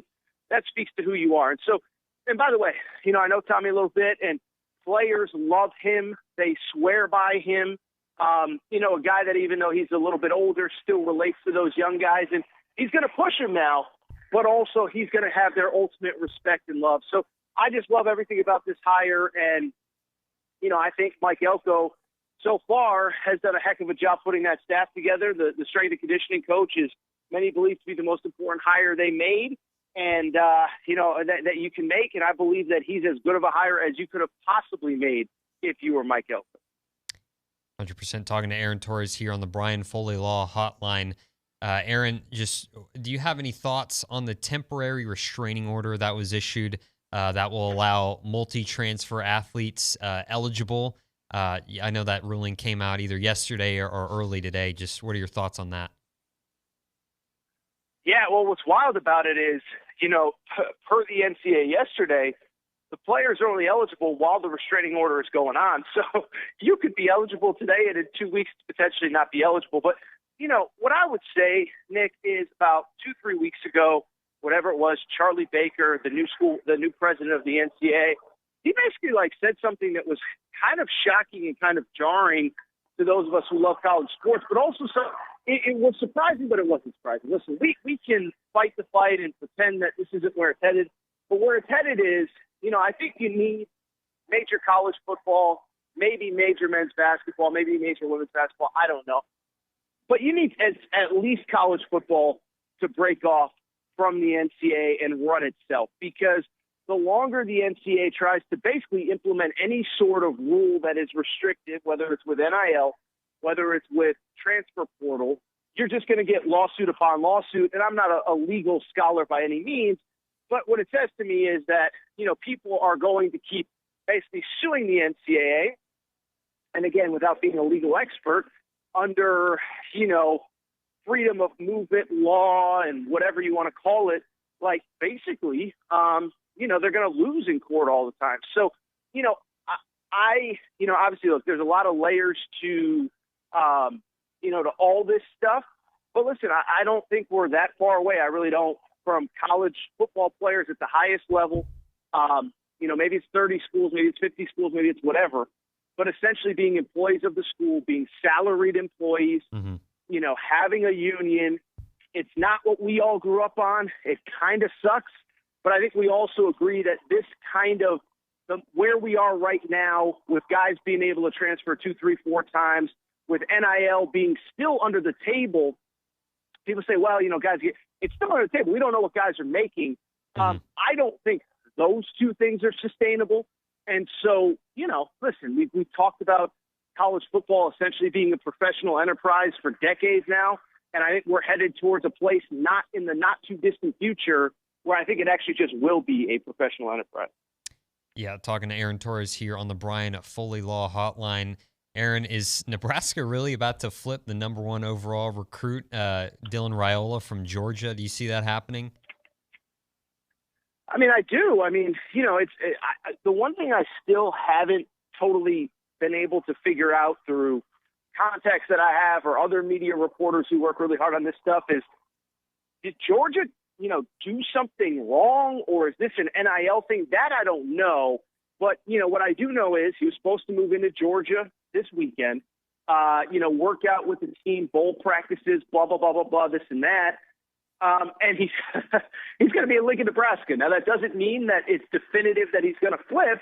But when you're looking at a school this late in the process, I do think it speaks to something. And again, I what I'm amazed by, Nick, and I don't know if,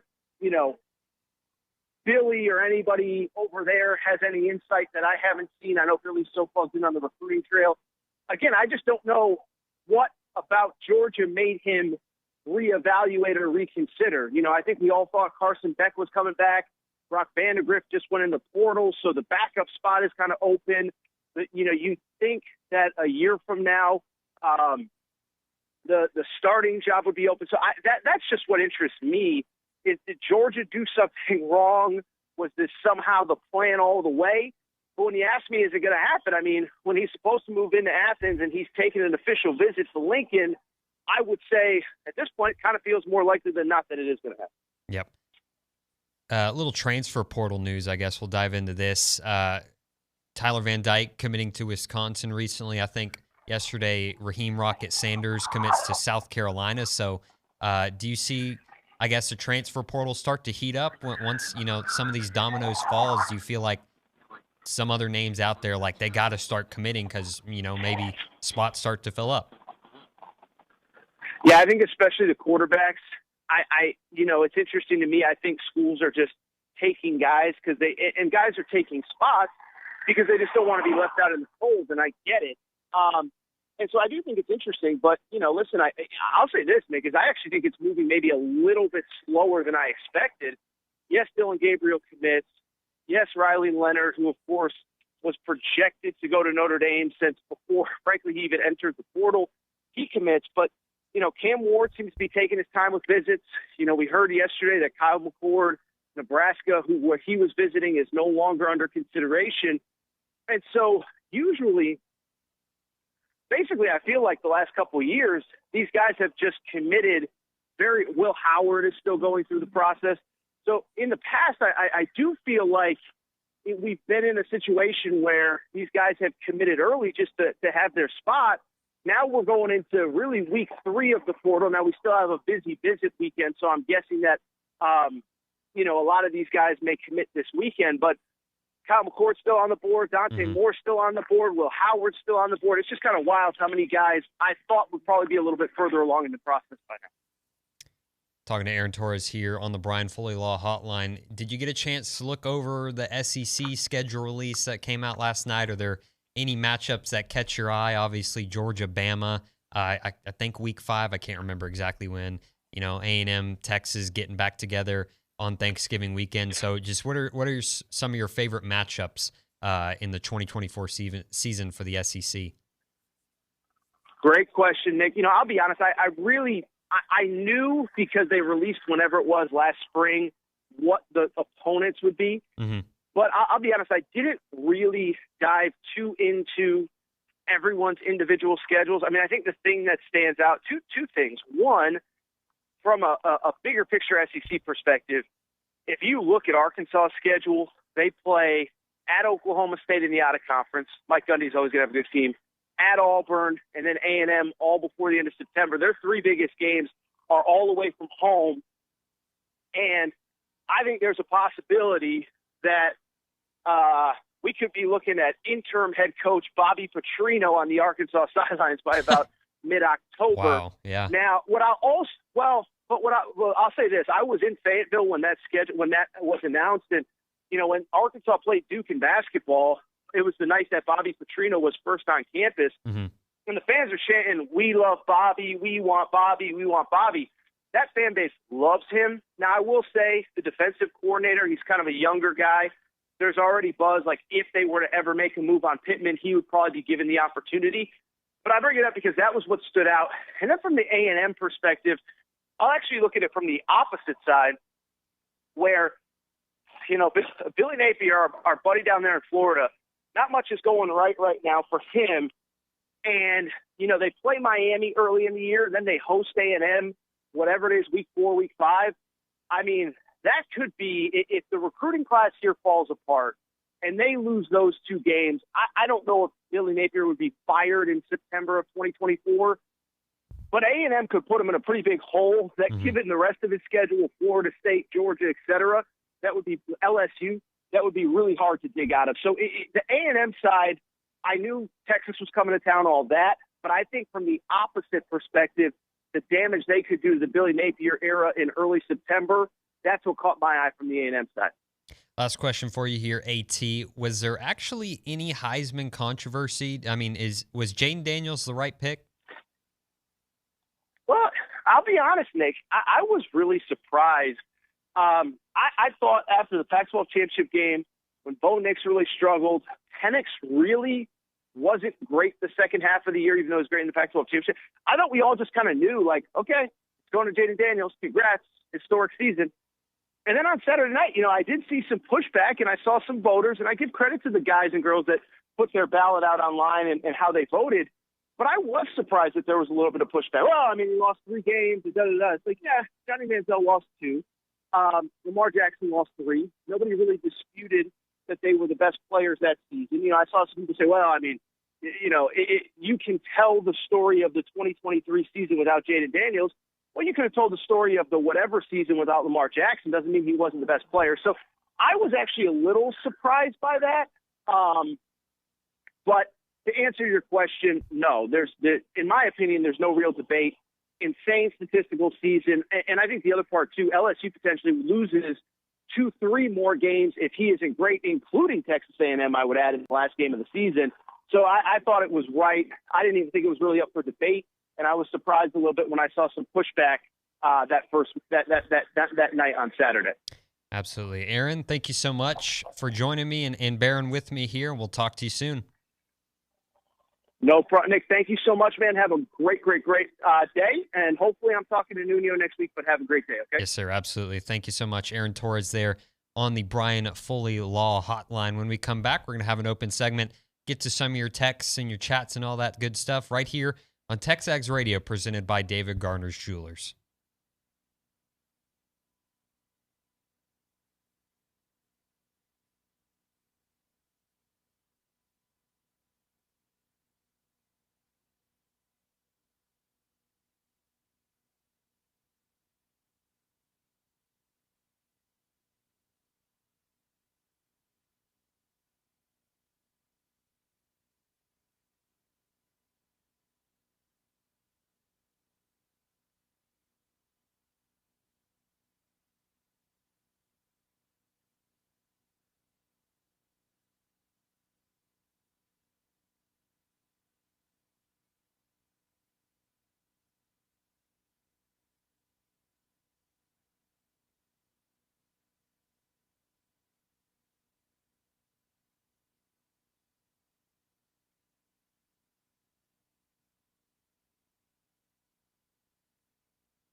Welcome back in. TexAgs Radio presented by David Garner's Jewelers. We're here inside the Rollo Insurance Studio. Nick Savage filling in for David Nuno. And over at the Angry Elephant News and Social Center, we'll find Matthew Dawson.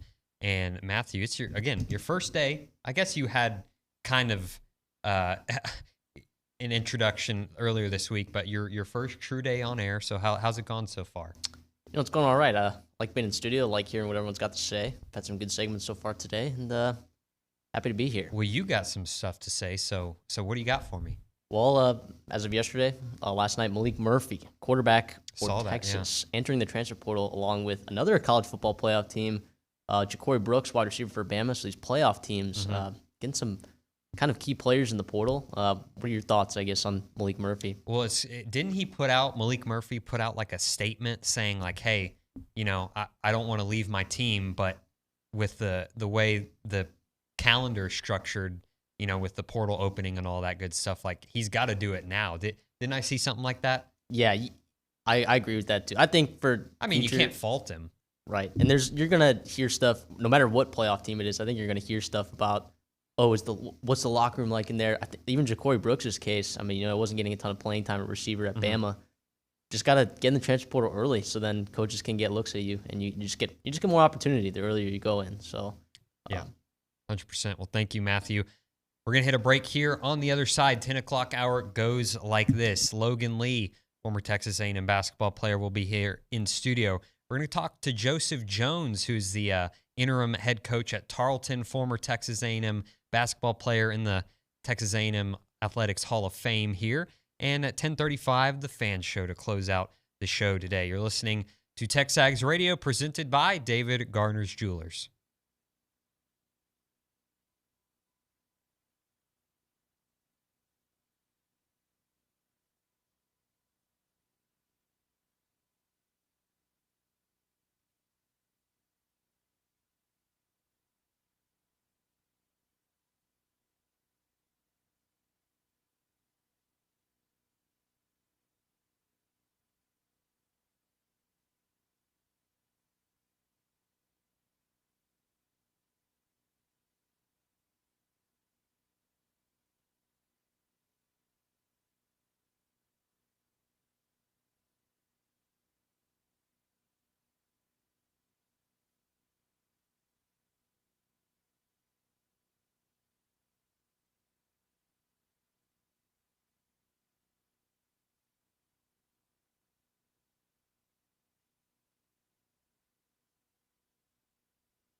Welcome back in. TexAgs Radio presented by David Garner's Jewelers. We're here inside the Rollo Insurance Studio. And right now joining us, former Texas A&M basketball player, our very own Logan Lee. Logan, how are you? I'm doing well. What's going on, Nick? Oh, nothing much. Thanks for joining us here today. Just going to talk some Aggie basketball going into this Houston game. Where's your optimism meter at? I'm pretty optimistic. A&M has faltered a little, and they haven't against Memphis. I didn't think they looked good at all. I think Memphis took them out of their game on the offensive end by getting the ball out of Wade's hands, pressuring him all over the place, and really no one else stepping up. A&M needs guys to make some shots, but at the same time, those shots need to start in the paint.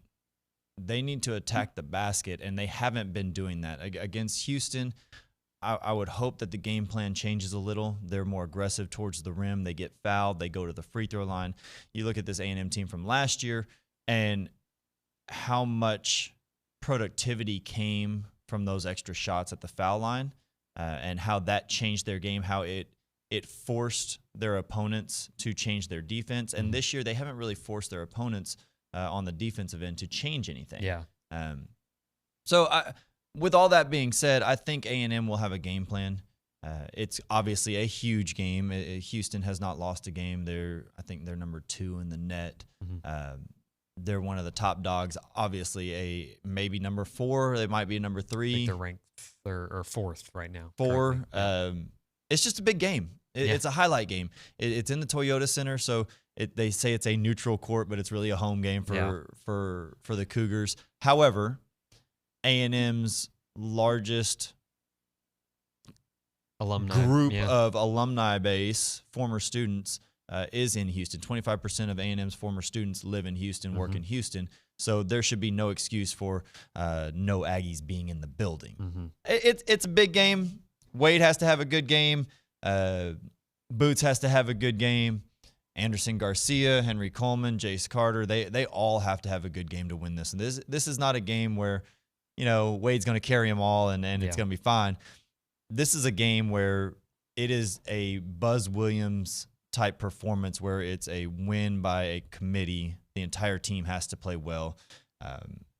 I'm excited for it because this is a good benchmark again. They played FAU, who's a top 25 team. They've played Iowa State, will end up being a top 25 team in the country after they go through the Big 12 schedule. Memphis is not a top 25 team, but they have the potential. I think they're going to be too much of a roller coaster ride to really. They may bounce in and out of the top 25, but they're still a good team. And then Virginia, they're going to be a top 25 team. This is a tough schedule for a tough non-conference schedule for Aggie basketball, and it's going to culminate with playing Houston in Toyota Center this weekend. What do you think the biggest issue so far has been? What do they need to fix, at least before Saturday, or at least just going into SEC conference play? I think it's the offensive game plan. Right now, with Marble being out and not having him to hold down the paint, I think that has kind of changed their team. Something that they weren't expecting. And right now, they're relying too much on three-point shooting. They haven't been as aggressive to the basket and been as productive in the paint as they were last season. I think that is the biggest aspect of Aggie basketball that is holding them back right now. Do you think, this is how Nuno has it, do you think Wade has regressed, or is he just having a hard time with the defense he has faced so far? Or does that have to do with Boots missing some time as well? I think it's the team aspect. I don't think he's regressed. He's still the same player. I think his skill set is better than what it was last year. I think he has individually improved, but this team has not individually improved. When you're missing so many starters out, Boots got hurt, Henry Coleman was out, Julius Marble isn't playing. They were expecting to play one way, and now they're having to adjust immediately during the non-conference schedule. That, along with, I don't think he's adjusted well to being the number 1 guy on the scouting report and the number 2 guy on the scouting report. You know, they're saying, hey, y'all got to watch this number 4 guy. And by the way, you have to watch Wade Taylor. And then they start talking about Tyrese Radford and Henry Coleman and everybody else. So I don't think he's adjusted well to that. I also don't think that I talked about the offensive woes and them not having a great identity as to where they're going to get scoring from. They haven't made life easy on Wade. There haven't been any individual plays run for him just to get a quick shot. You know, running off a ball screen, maybe running the baseline, setting a back screen, popping out, whatever it may be to get him an open catch and shoot. That hasn't been. The only time he's had a catch and shoot is when he's standing at 30 feet away from the basket. Not that he can't make those shots, but when you're not in the flow of the offense, those shots get infinitely tougher. Took Boots a little bit to get going against Memphis. Is that to be expected with him missing so much time, or is that something to be, you know, kind of concerned about? No, I don't think. To me, it didn't look like he was 100% in that game. And I don't know if that was just because of the conditioning, because he didn't practice a ton and he hasn't had a lot of game reps. It's probably a combination of that along with not being 100%. I thought that they may have had him on some type of max minutes played. Yep. Because there were times where I really wanted him on the court, thinking that he could do some things for A&M and get them back in the game. But he just didn't. He didn't look like himself. It didn't. I don't think that had anything to do with Memphis basketball. I think that had everything to do with his conditioning, his being hurt. I don't want to say injured, but being hurt. I think that had more to do with it. You'll see a more improved, better conditioned Tyrese Radford against Houston. Against Memphis, it kind of seemed like they were almost like fouling 80 feet from the basket at some time. Just what's going on there? How does that get cleaned up? That's just discipline. That's just discipline and understanding. A&M was uncharacteristically rushed and forced the action against Memphis. I thought they were pressured into a lot of different situations, both offensively and defensively, and they really didn't get out of it well. They didn't have great adjustments against Memphis. You know, when you have a player that scores 21 in the first half, you should probably adjust when he's hit his 10th point instead of going to halftime. I mean, they shut him down in the second half. Yeah. They did a good job adjusting at halftime, but it's those in-game scenarios where they have to adjust quicker and better to make sure that you don't get scored. Someone doesn't score 21 on you in a single half. Yeah. I mean, usually defense does a good job of preventing guys, you know, going off like that. But against Memphis, Quinterly and Jones both kind of got theirs against A&M. Well, and that is one thing with the Aggie defense this year. Last year, it was attacking the basket and getting to the free throw line, which opened up for more threes to be able to, whether they were made or missed, getting the ball on the rim, like Buzz says, going after offensive boards, because that's what A&M does well. The second thing is, last year they scored a lot of points off of their defensive intensity. I feel like their defense has had good pressure on the ball, but they haven't turned their defense into offense too often this season. And definitely against Memphis, there wasn't a ton of, we're going to take the ball from you and go get an easy bucket. That hasn't happened. And when you do that, you open up the court, you put the opponents on their heels, and you start being able to play the tempo and the style of basketball that you want to play. You control the game. And A&M hasn't done that for an entire game this year. Yeah.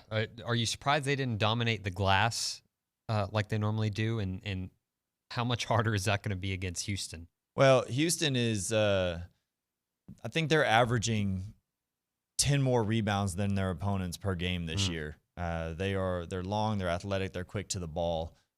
So it's going to be a tough game.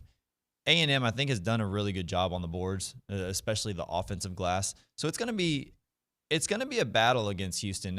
I know there are a lot of people that are counting the Aggies out, especially since the last couple of performances and losses. But I think A&M's going to be ready, and they're going to put up a fight.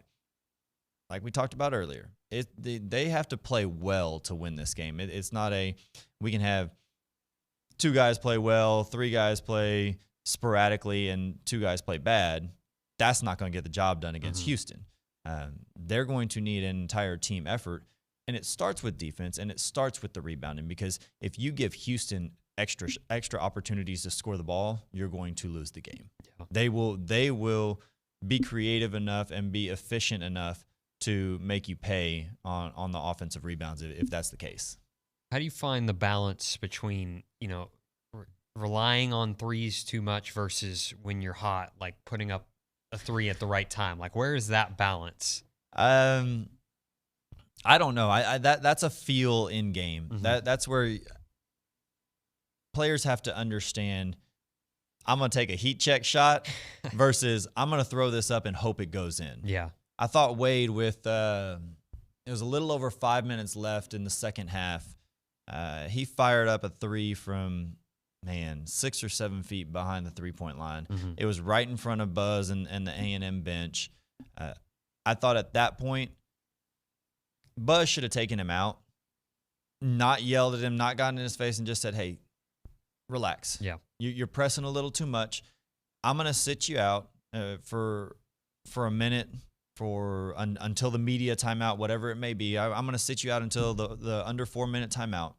Watch the game. Understand where you can get your shots from. Understand how Memphis is playing defense. I know it's going to be a little different style of defense on you, but just see how they're playing.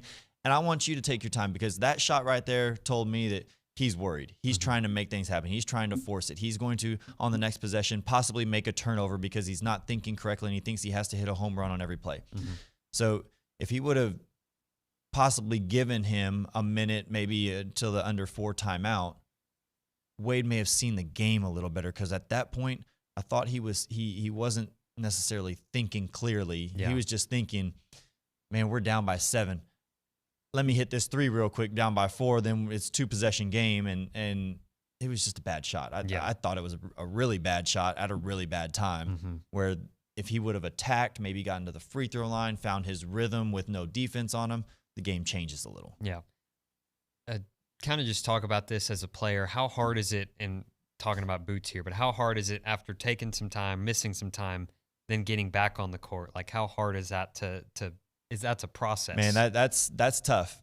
I'll give you an example of how tough it is to stay in game condition. Everybody knows how hard Coach Gillespie practiced his teams while at A&M. When there was a day off, when G gave everybody a day off, Josh Carter would still go into the gym and get up an hour's worth of shots, plus do some core strengthening with abs and back, because if he didn't, he felt as if he was already out of shape for the next game. Your muscle memory is a crazy thing, and everybody is different. Obviously, not everybody is going to work out on their day off. Yeah. Josh Carter needed that and he knew from experience that didn't happen until his junior year that he was doing that, because he knew from his first 2 years he took a day off and all of a sudden he was feeling bad. His back hurt. He was stiff. He didn't get all that lactic acid out of his system. So he knew, I have to do this. I'm sure Boots has a routine. Right now, he's probably just trying to get into conditioning for games, because he did miss some time. And when you miss a couple of games, that first 4 minutes on the court will make your lungs burn. And you could tell that's what was happening with him a little. They were subbing him in and out, taking care of him, making sure that he wasn't going to further injure himself. When a team fouls a bunch, is that just the guys being out of position, or is it just that maybe they're pressing too hard defensively? What's the problem there? I mean, there's a lot of different scenarios in that. Defensive rotation. If a guy is a step slow, it throws everybody off. So if you have a guy that is late or a guy that is tired, that didn't rotate. It throws everybody off. Then you're out of position. You've got to reach. You don't slide over to take a charge, and it becomes a block. A lot of different things. For the Memphis game, with David Jones knocking down threes from everywhere, they were still helping off of him. Mm-hmm. And then when he gets the ball, you have two guys running as fast as they can because they just want to cover him, which leaves another guy open. Yeah. So he was making shots, but if you watch, he was also making the right pass. When he had two guys running at him, he would pass the ball for an easy shot that the Tigers would have, which caused rotation issues again. Yeah, there's a lot of different things when it comes to it. I think a lot of times for A&M, it's not being out of position, it's over hustling. They dive for the ball at every chance they get. If there's a loose ball, I bet A&M gets it 80% of the time. Mm-hmm. However, you take your chances, and you never want to tell guys, hey, don't hustle that much, but they have hustled themselves out of position a number of times this year. Mm-hmm. If I were a coach, if I were Buzz, I'd be okay with that. I'd take my chances with that because that means your team wants it. And at least they're giving it their all. You know, you make a couple of mistakes here and there. No one's ever going to have a perfect game. I'd rather them make a mistake over hustling than make a mistake on being slow to the rotation. Last question before we hit a break and get to Joseph Jones on the other side. 7-3 with a tough non-conference schedule, without Marble, without Boots for a while, one game without Coleman. If we were talking about that preseason, how would you feel about that? I feel really good about the preseason. I don't like the way they lost to Virginia, but I can't fault that because Virginia's going to do that to a lot of teams. Mm-hmm. That's what they're known for. That's what they do. It was great home court advantage for them. Their fans were in it tremendously from start to finish. So that is, while scoring 47 doesn't look good, I don't think that was a horrible game. A&M just didn't play very well. Yeah. I think the Memphis game is going to hurt them. The Memphis game is going to hurt because I don't think A&M played well. They played okay in spurts, but okay just isn't good enough. Mm-hmm. And especially against a good team, okay is never going to be good enough. And when you go through the SEC schedule and you have Lenardi has nine SEC teams that are slated to make the tournament, you're playing 9 tournament teams, 8 tournament teams, including yourself, throughout the conference. Okay is not going to be good enough. And if they can learn that, then they're on the right track. If they get a win against Houston, that turns the Memphis game around, and you don't really worry about it. Yeah, 100%. All right, Logan, we'll hit a break here on the other side. Former Texas A&M basketball player Joseph Jones. Big Joe. Yeah, we'll get him on the program. All that and more on TexAgs Radio, presented by David Garner Schulers.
Welcome back in. TexAgs Radio presented by David Garner's Jewelers. We're here inside the Rollo Insurance Studio. Logan Lee is with me, and we're going to go out to the Brian Foley Law Hotline and talk to Joseph Jones. Due to medical circumstances, Tarleton State's men's basketball head coach Billy Gillespie will be away from the team indefinitely, and in his place, one of our favorites, like I just said, Joseph Jones, on that hotline, and he joins us right now. Coach Jones, how are you?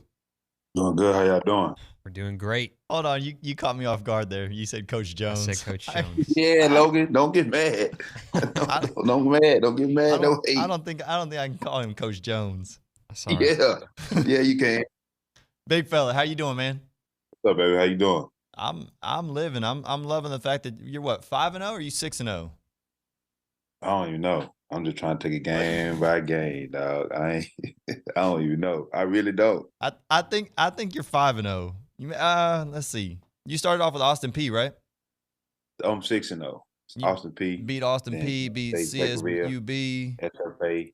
SFA. Rio Grande Valley. And then Hardin Sterling Simmons. College. And Hardin Simmons, yeah, 6-0. Look at you. How's it feel? Hey, I'm just trying to win as many games as I can. You know that. Now, look, I know Coach Gillespie is probably listening to this right now because he probably knows that you're on here, so he's listening. So don't say anything dumb. But have you changed anything that he has done and implemented it on this team? What you think? I don't know, man. That's why I'm asking you the question. No, I ain't changed nothing. Ain't changed nothing. No, how's the team looking? How did say it again? How's the team looking? What are y'all's strengths? Oh man, we tough, and we've been doing a good job of taking care of the ball. Haven't been shooting the ball that well, but our guys are tough, and they're gonna give their all every time they step on the court. What do you mean haven't been shooting the ball very well? Y'all scored 85 against Sterling. Y'all scored 92 against Hardin Simmons, 77 against UTRV. Like, what do you mean not shooting the ball well? What are y'all doing? The most threes we have made in all those games is 4. Yeah, 4 threes. So y'all just pounding the rock inside. We just trying to play hard, man, and give ourselves a good chance to win every game. Don't take it personal. I just haven't been able to watch. I don't know if the Tarleton State versus Sterling was on TV, so it was on ESPN Plus. You gotta get your subscription. Stop, man. Hey Joseph, I know you're supposed to talk to David Nuno. He's out with a family emergency, so filling in here. But I'm going to read some of his questions for you. Just how is Coach Gillespie holding up? Oh, he's doing good. He's doing good, man. Coaches is he's a tough guy. So he's doing real well. He's still giving you an earful, even though he's out. When is he not? Don't nothing change, man. At the end of the day, I'm still a player, and he's always trying to coach me up. How different is it calling the plays as a coach rather than running the plays on the floor? It's really different. Even though I don't know how to play chess that well, I look at it like chess. You got to try to think, moves ahead, call some plays that'll, possibly set up some things later on in the game. And that's just about the difference. As a player, you really pretty much reacting most of the time, doing with counter moves and stuff like that. Just depending on how defense play you, you have to actually, think about what you're doing more and try to set up things for later on down the game, and that's going to be successful to help you win.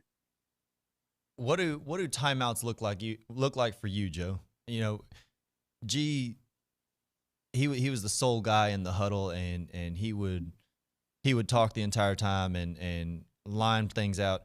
Do you rely on assistant coaches? Do you talk to these guys? Is it all about the play? What do timeouts look like for you? How are you coaching this team?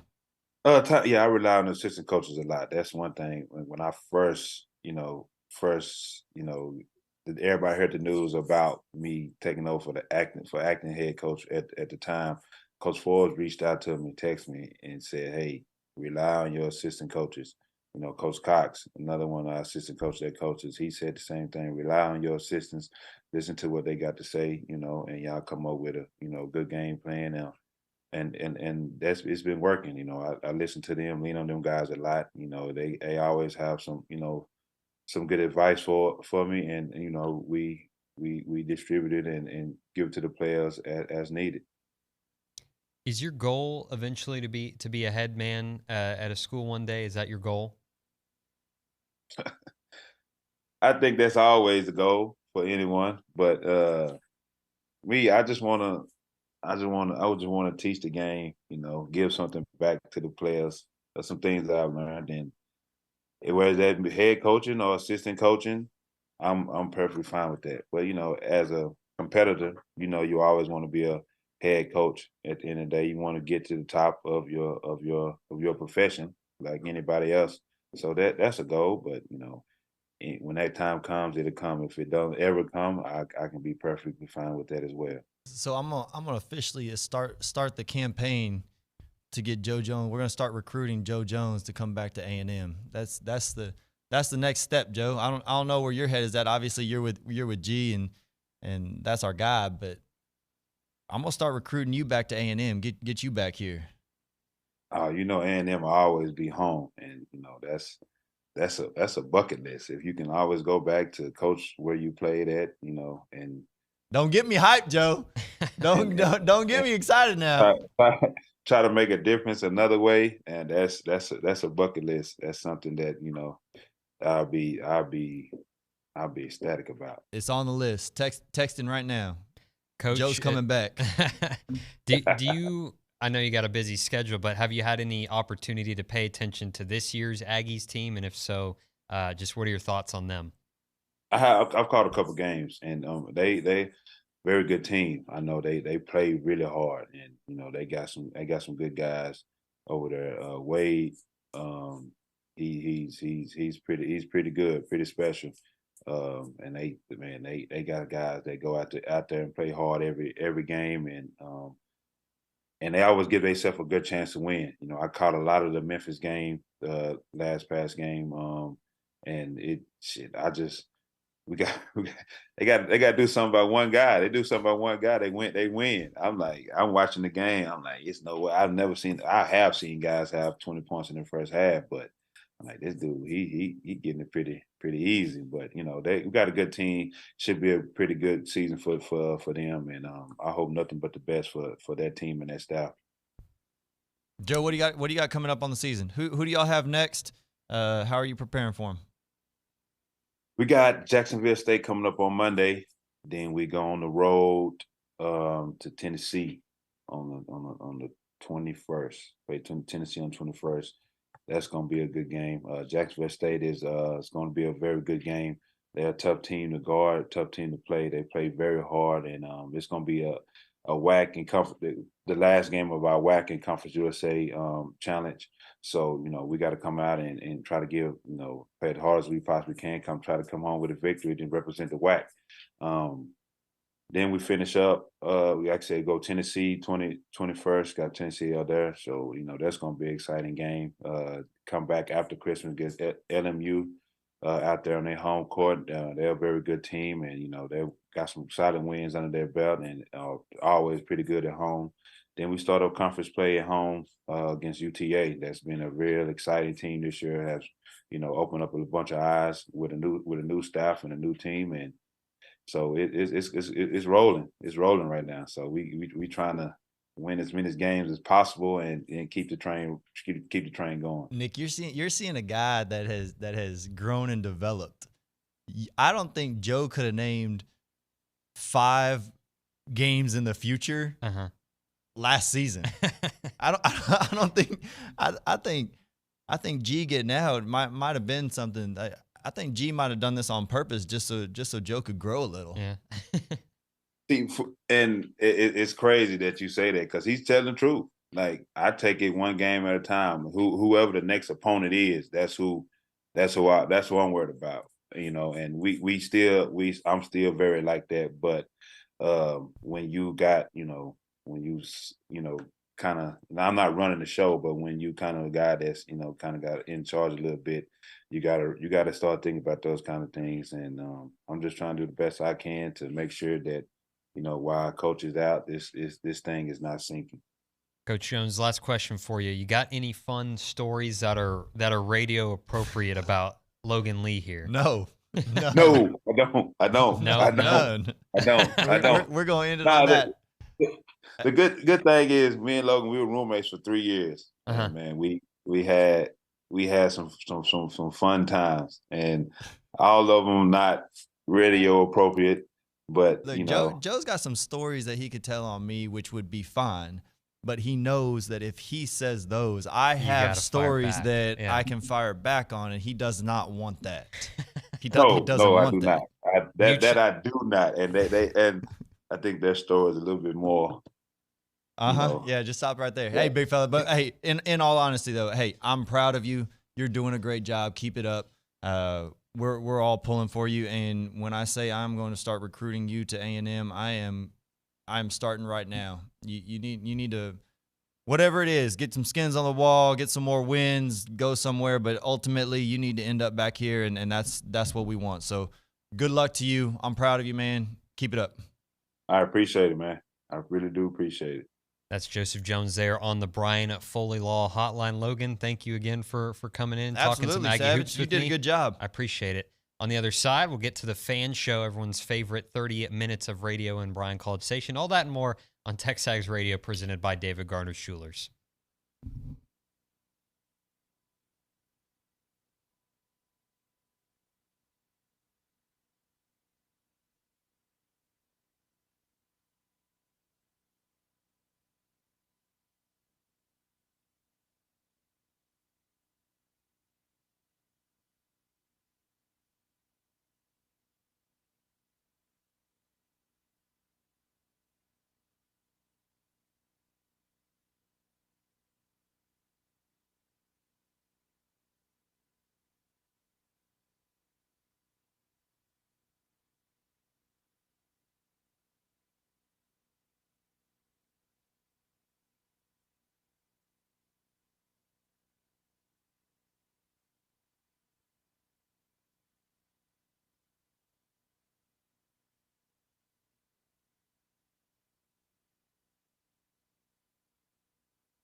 Welcome back in. TexAgs Radio presented by David Gardner's Jewelers. We're here inside the Rollo Insurance Studio, and it's the fan show presented by Gerard Construction. It's, I already read that part. Custom home builders for the Brazos Valley since 2002. They don't just build homes. They build relationships. Learn more at gerard-construction.com. Gentlemen, how we doing? Howdy. Welcome in. Like your pullover there. Well, yeah. Very intentional. I'd say heard. beat Navy, but we already did. So, Nice. no, dude, I'm doing great. Man, it's the middle of December. I'm basically Clark Griswold, reincarnate. So this is my jam. This is my time of the year. Nice. Sutton, how are you? I'm doing great. Great. Awesome. Good to be back. I guess we'll start off with the old softball. Roy, what's on your mind?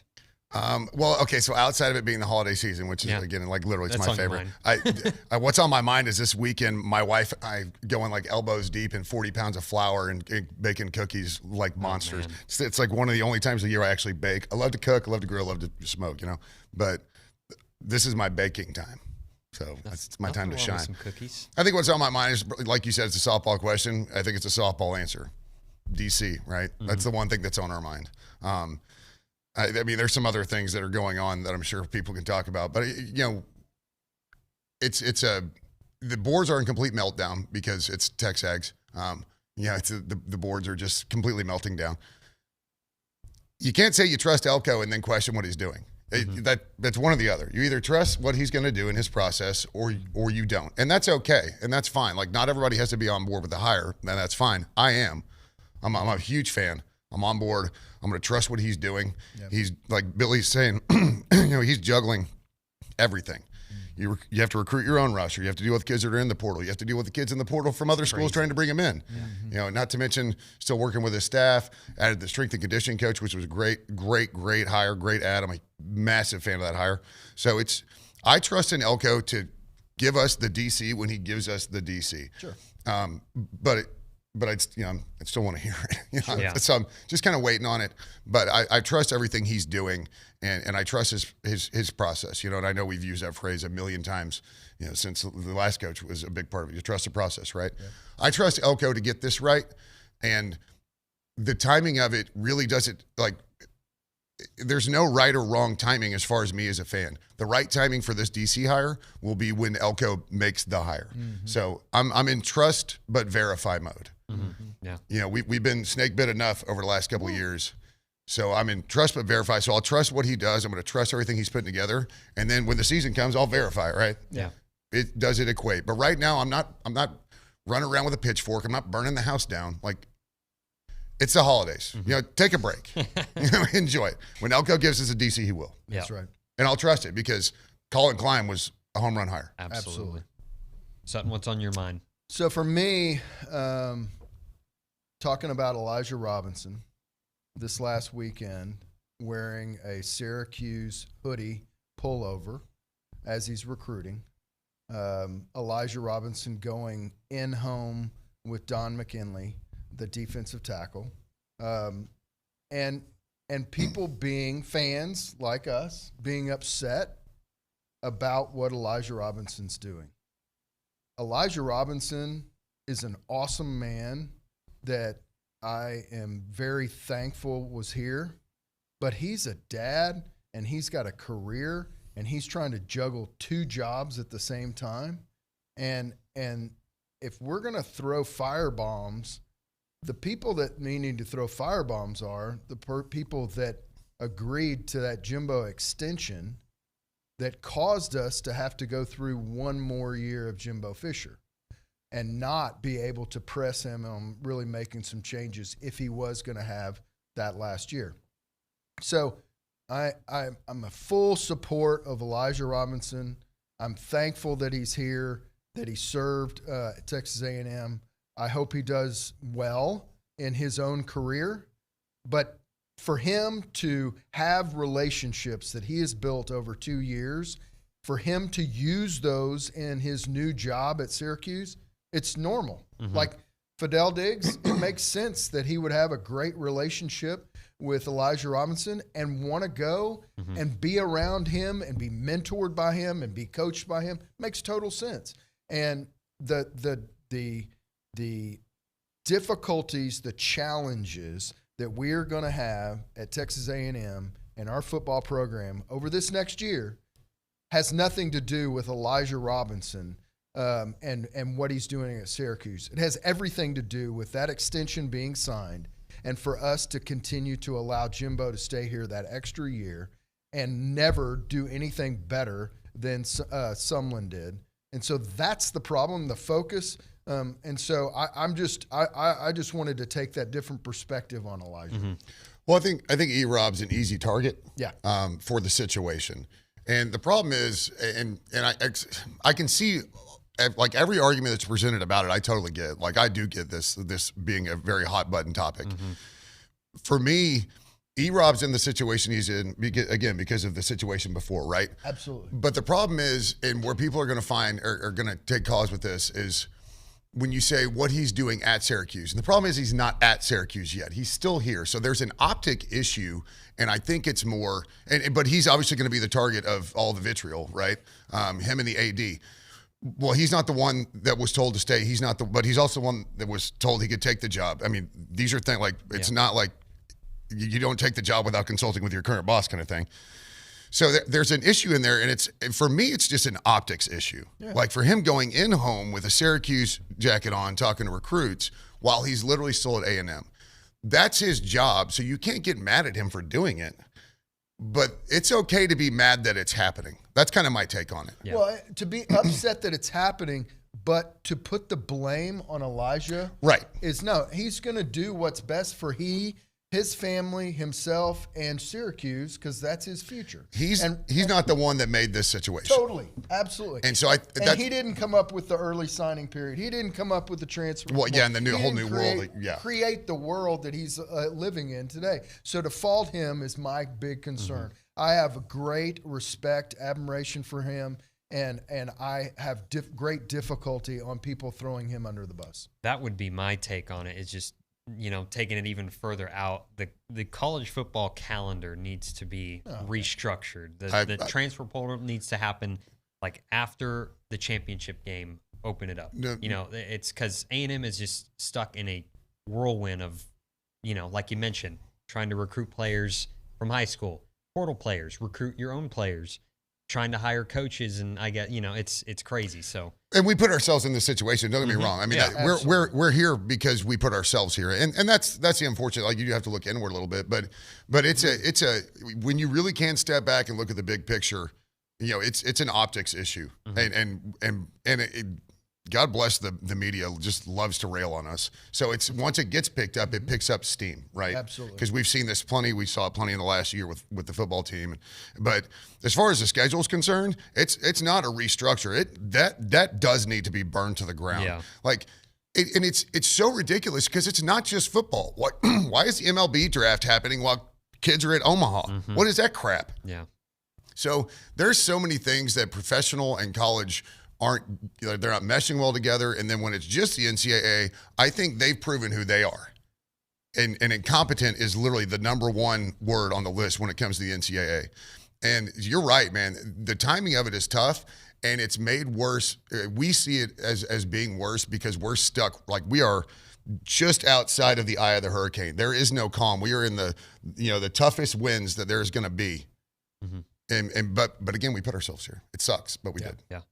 Let's switch it to a little bit more, exciting maybe. 2024 schedule was released completely. You got it pulled up. I had it pulled up my phone. I knew we would talk about it. We got a graphic for it as well. So just what are y'all's initial thoughts? What do you see? What do you like? What do you don't like? Roy, you can go ahead and take it. I don't know about the 2 open weeks or bye week, or why we started calling them open instead of bye weeks. I don't know about that, but like 2 separate bye weeks. That's kind of crazy to me. Look, you know me, I'm excited. Yeah. Because I like the Elko hire, so I'm excited where we're going. I'm excited about the talent that we still have on the roster. I'm excited about the moves he's making in the portal and the whole, wow, we're getting a guy from Furman. Okay. That's fine. You know, somebody made a comment about it on the boards. They're like, well, Mike Evans was like a 2 or 3 star coming out of high school. Sometimes you see talent, you know talent, so you get talent. All right. Yeah. So, and I'm guessing that the guy that's complaining about Furman probably didn't watch a lot of Furman football games either. Probably hasn't broken out a lot of that tape. I love this schedule. I absolutely love the schedule. week one, it couldn't get scripted better with Riley Leonard going to Notre Dame. You know, just what a fun story for the entire country to just focus in on us playing Notre Dame. 4 away games. Thank you. I'll take that all day. Really, the toughest one I think is going to, gosh, I don't even know what the toughest one's going to be. I'd say at Florida because it's early. Yeah, that's. But again, it'll be early for Florida. Yeah. You know, it's not like we haven't had success in the swamp in recent times. You know, at Mississippi State, they're still struggling. At South Carolina, still struggling. And again, and not that we weren't. Maybe at Auburn. I don't know what to make of Auburn next year. Who knows? But man, it's the schedule lines up great. If you're going to be in a transition year or rebuilding or however you want to phrase it, for me, it's just another year at Aggie football. All right. It doesn't matter who's at the helm. I'm glad Elko is. I don't Texas game. But I am excited. And the one thing you have to be excited about, if you're not excited about this schedule at all, the one thing you have to be excited about is the last time we got to go to Jerry World. Yeah. Good point. That in and of itself should be a huge celebration. Like we should have parades and confetti. And I don't care if it ends in a 0-0 tie. Yeah. Like everybody should celebrate this. So I'm excited. I think the schedule plays perfectly into the fact that we are transitioning. Yeah, to me, I look at the schedule. One, no Alabama, no Georgia, no Tennessee, no Ole Miss. No Tennessee, no Ole Miss, and Ole Miss has had our number lately. So those are some positives.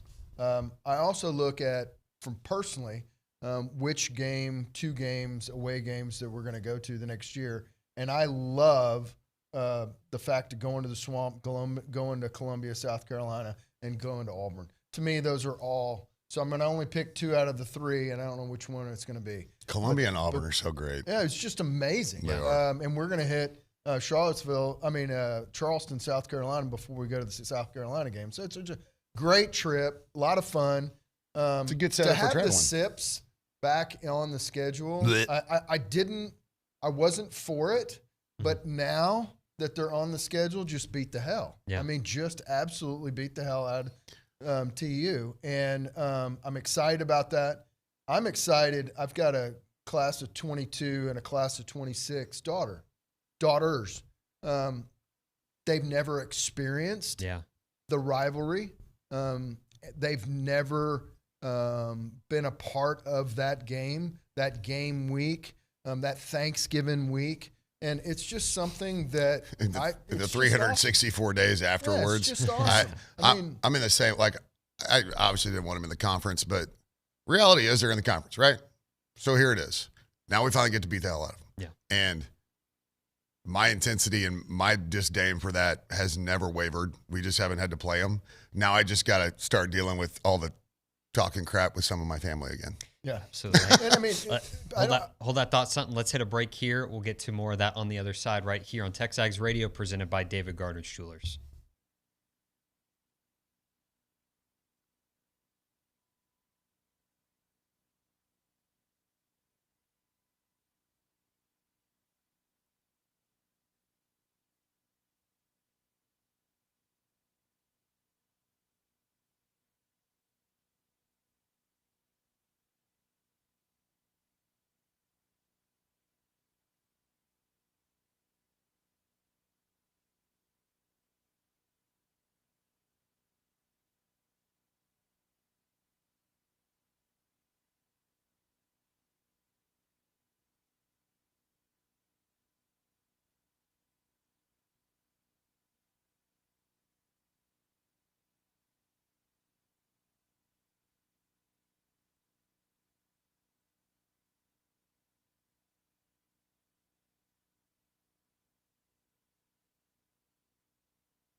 Welcome back in. TexAgs Radio presented by David Garner's Jewelers. It's the fan show. We got Roy and Sutton here. Sutton, finish up your thought talking about A&M Texas rivalry. Yeah, it just brings back so much tradition. Right. I mean, you think of Student Bonfire. It has always been about beating the hell out of TU. And so to burn that thing down is now going to take a life of its own. Mm-hmm. There's certain traditions at our school that are focused around the University of Texas, and I love it. It's one of the greatest things that we have. Now that rivalry game is back, you guys that have never experienced that, there were times when I was here in the 90s, early 90s, and even before then, we would have a losing season and beat TU, and it would be a successful season. Yeah. It was a mindset around here. We would, like early 90s, we would go to the Cotton Bowl, and we would lose the Cotton Bowl, but it didn't matter because we beat TU. Another A&M tradition. Yeah, Go to the Cotton Bowl and so losing. it's just, it's exciting for that to come alive. Yeah. For you all to be a part of that, and to get on board with that. And I think it's going to be great for actually, it's what's going to be cool is from a high school standpoint, it starts spreading. Yeah. And so then on the recruiting trail, it totally takes on its own life like it used to be back in the old days. So I'm really, really looking forward to that. Unfortunately, I am worried about our first year with Coach Elko, but I am glad that it's at the end of the season. And you never know what can happen to a team and how a team can develop and end the season. It's one of the best rivalries in college football. 100%. Stick around for the rewind, all right? Got to drop it right there, everybody. Thanks for listening in here on a Thursday. Tomorrow on the program, David should be back, I believe. So all the best to him. On the other side, Louis Bellina, you've been listening to TexAgs Radio presented by David Garner's Jewelers.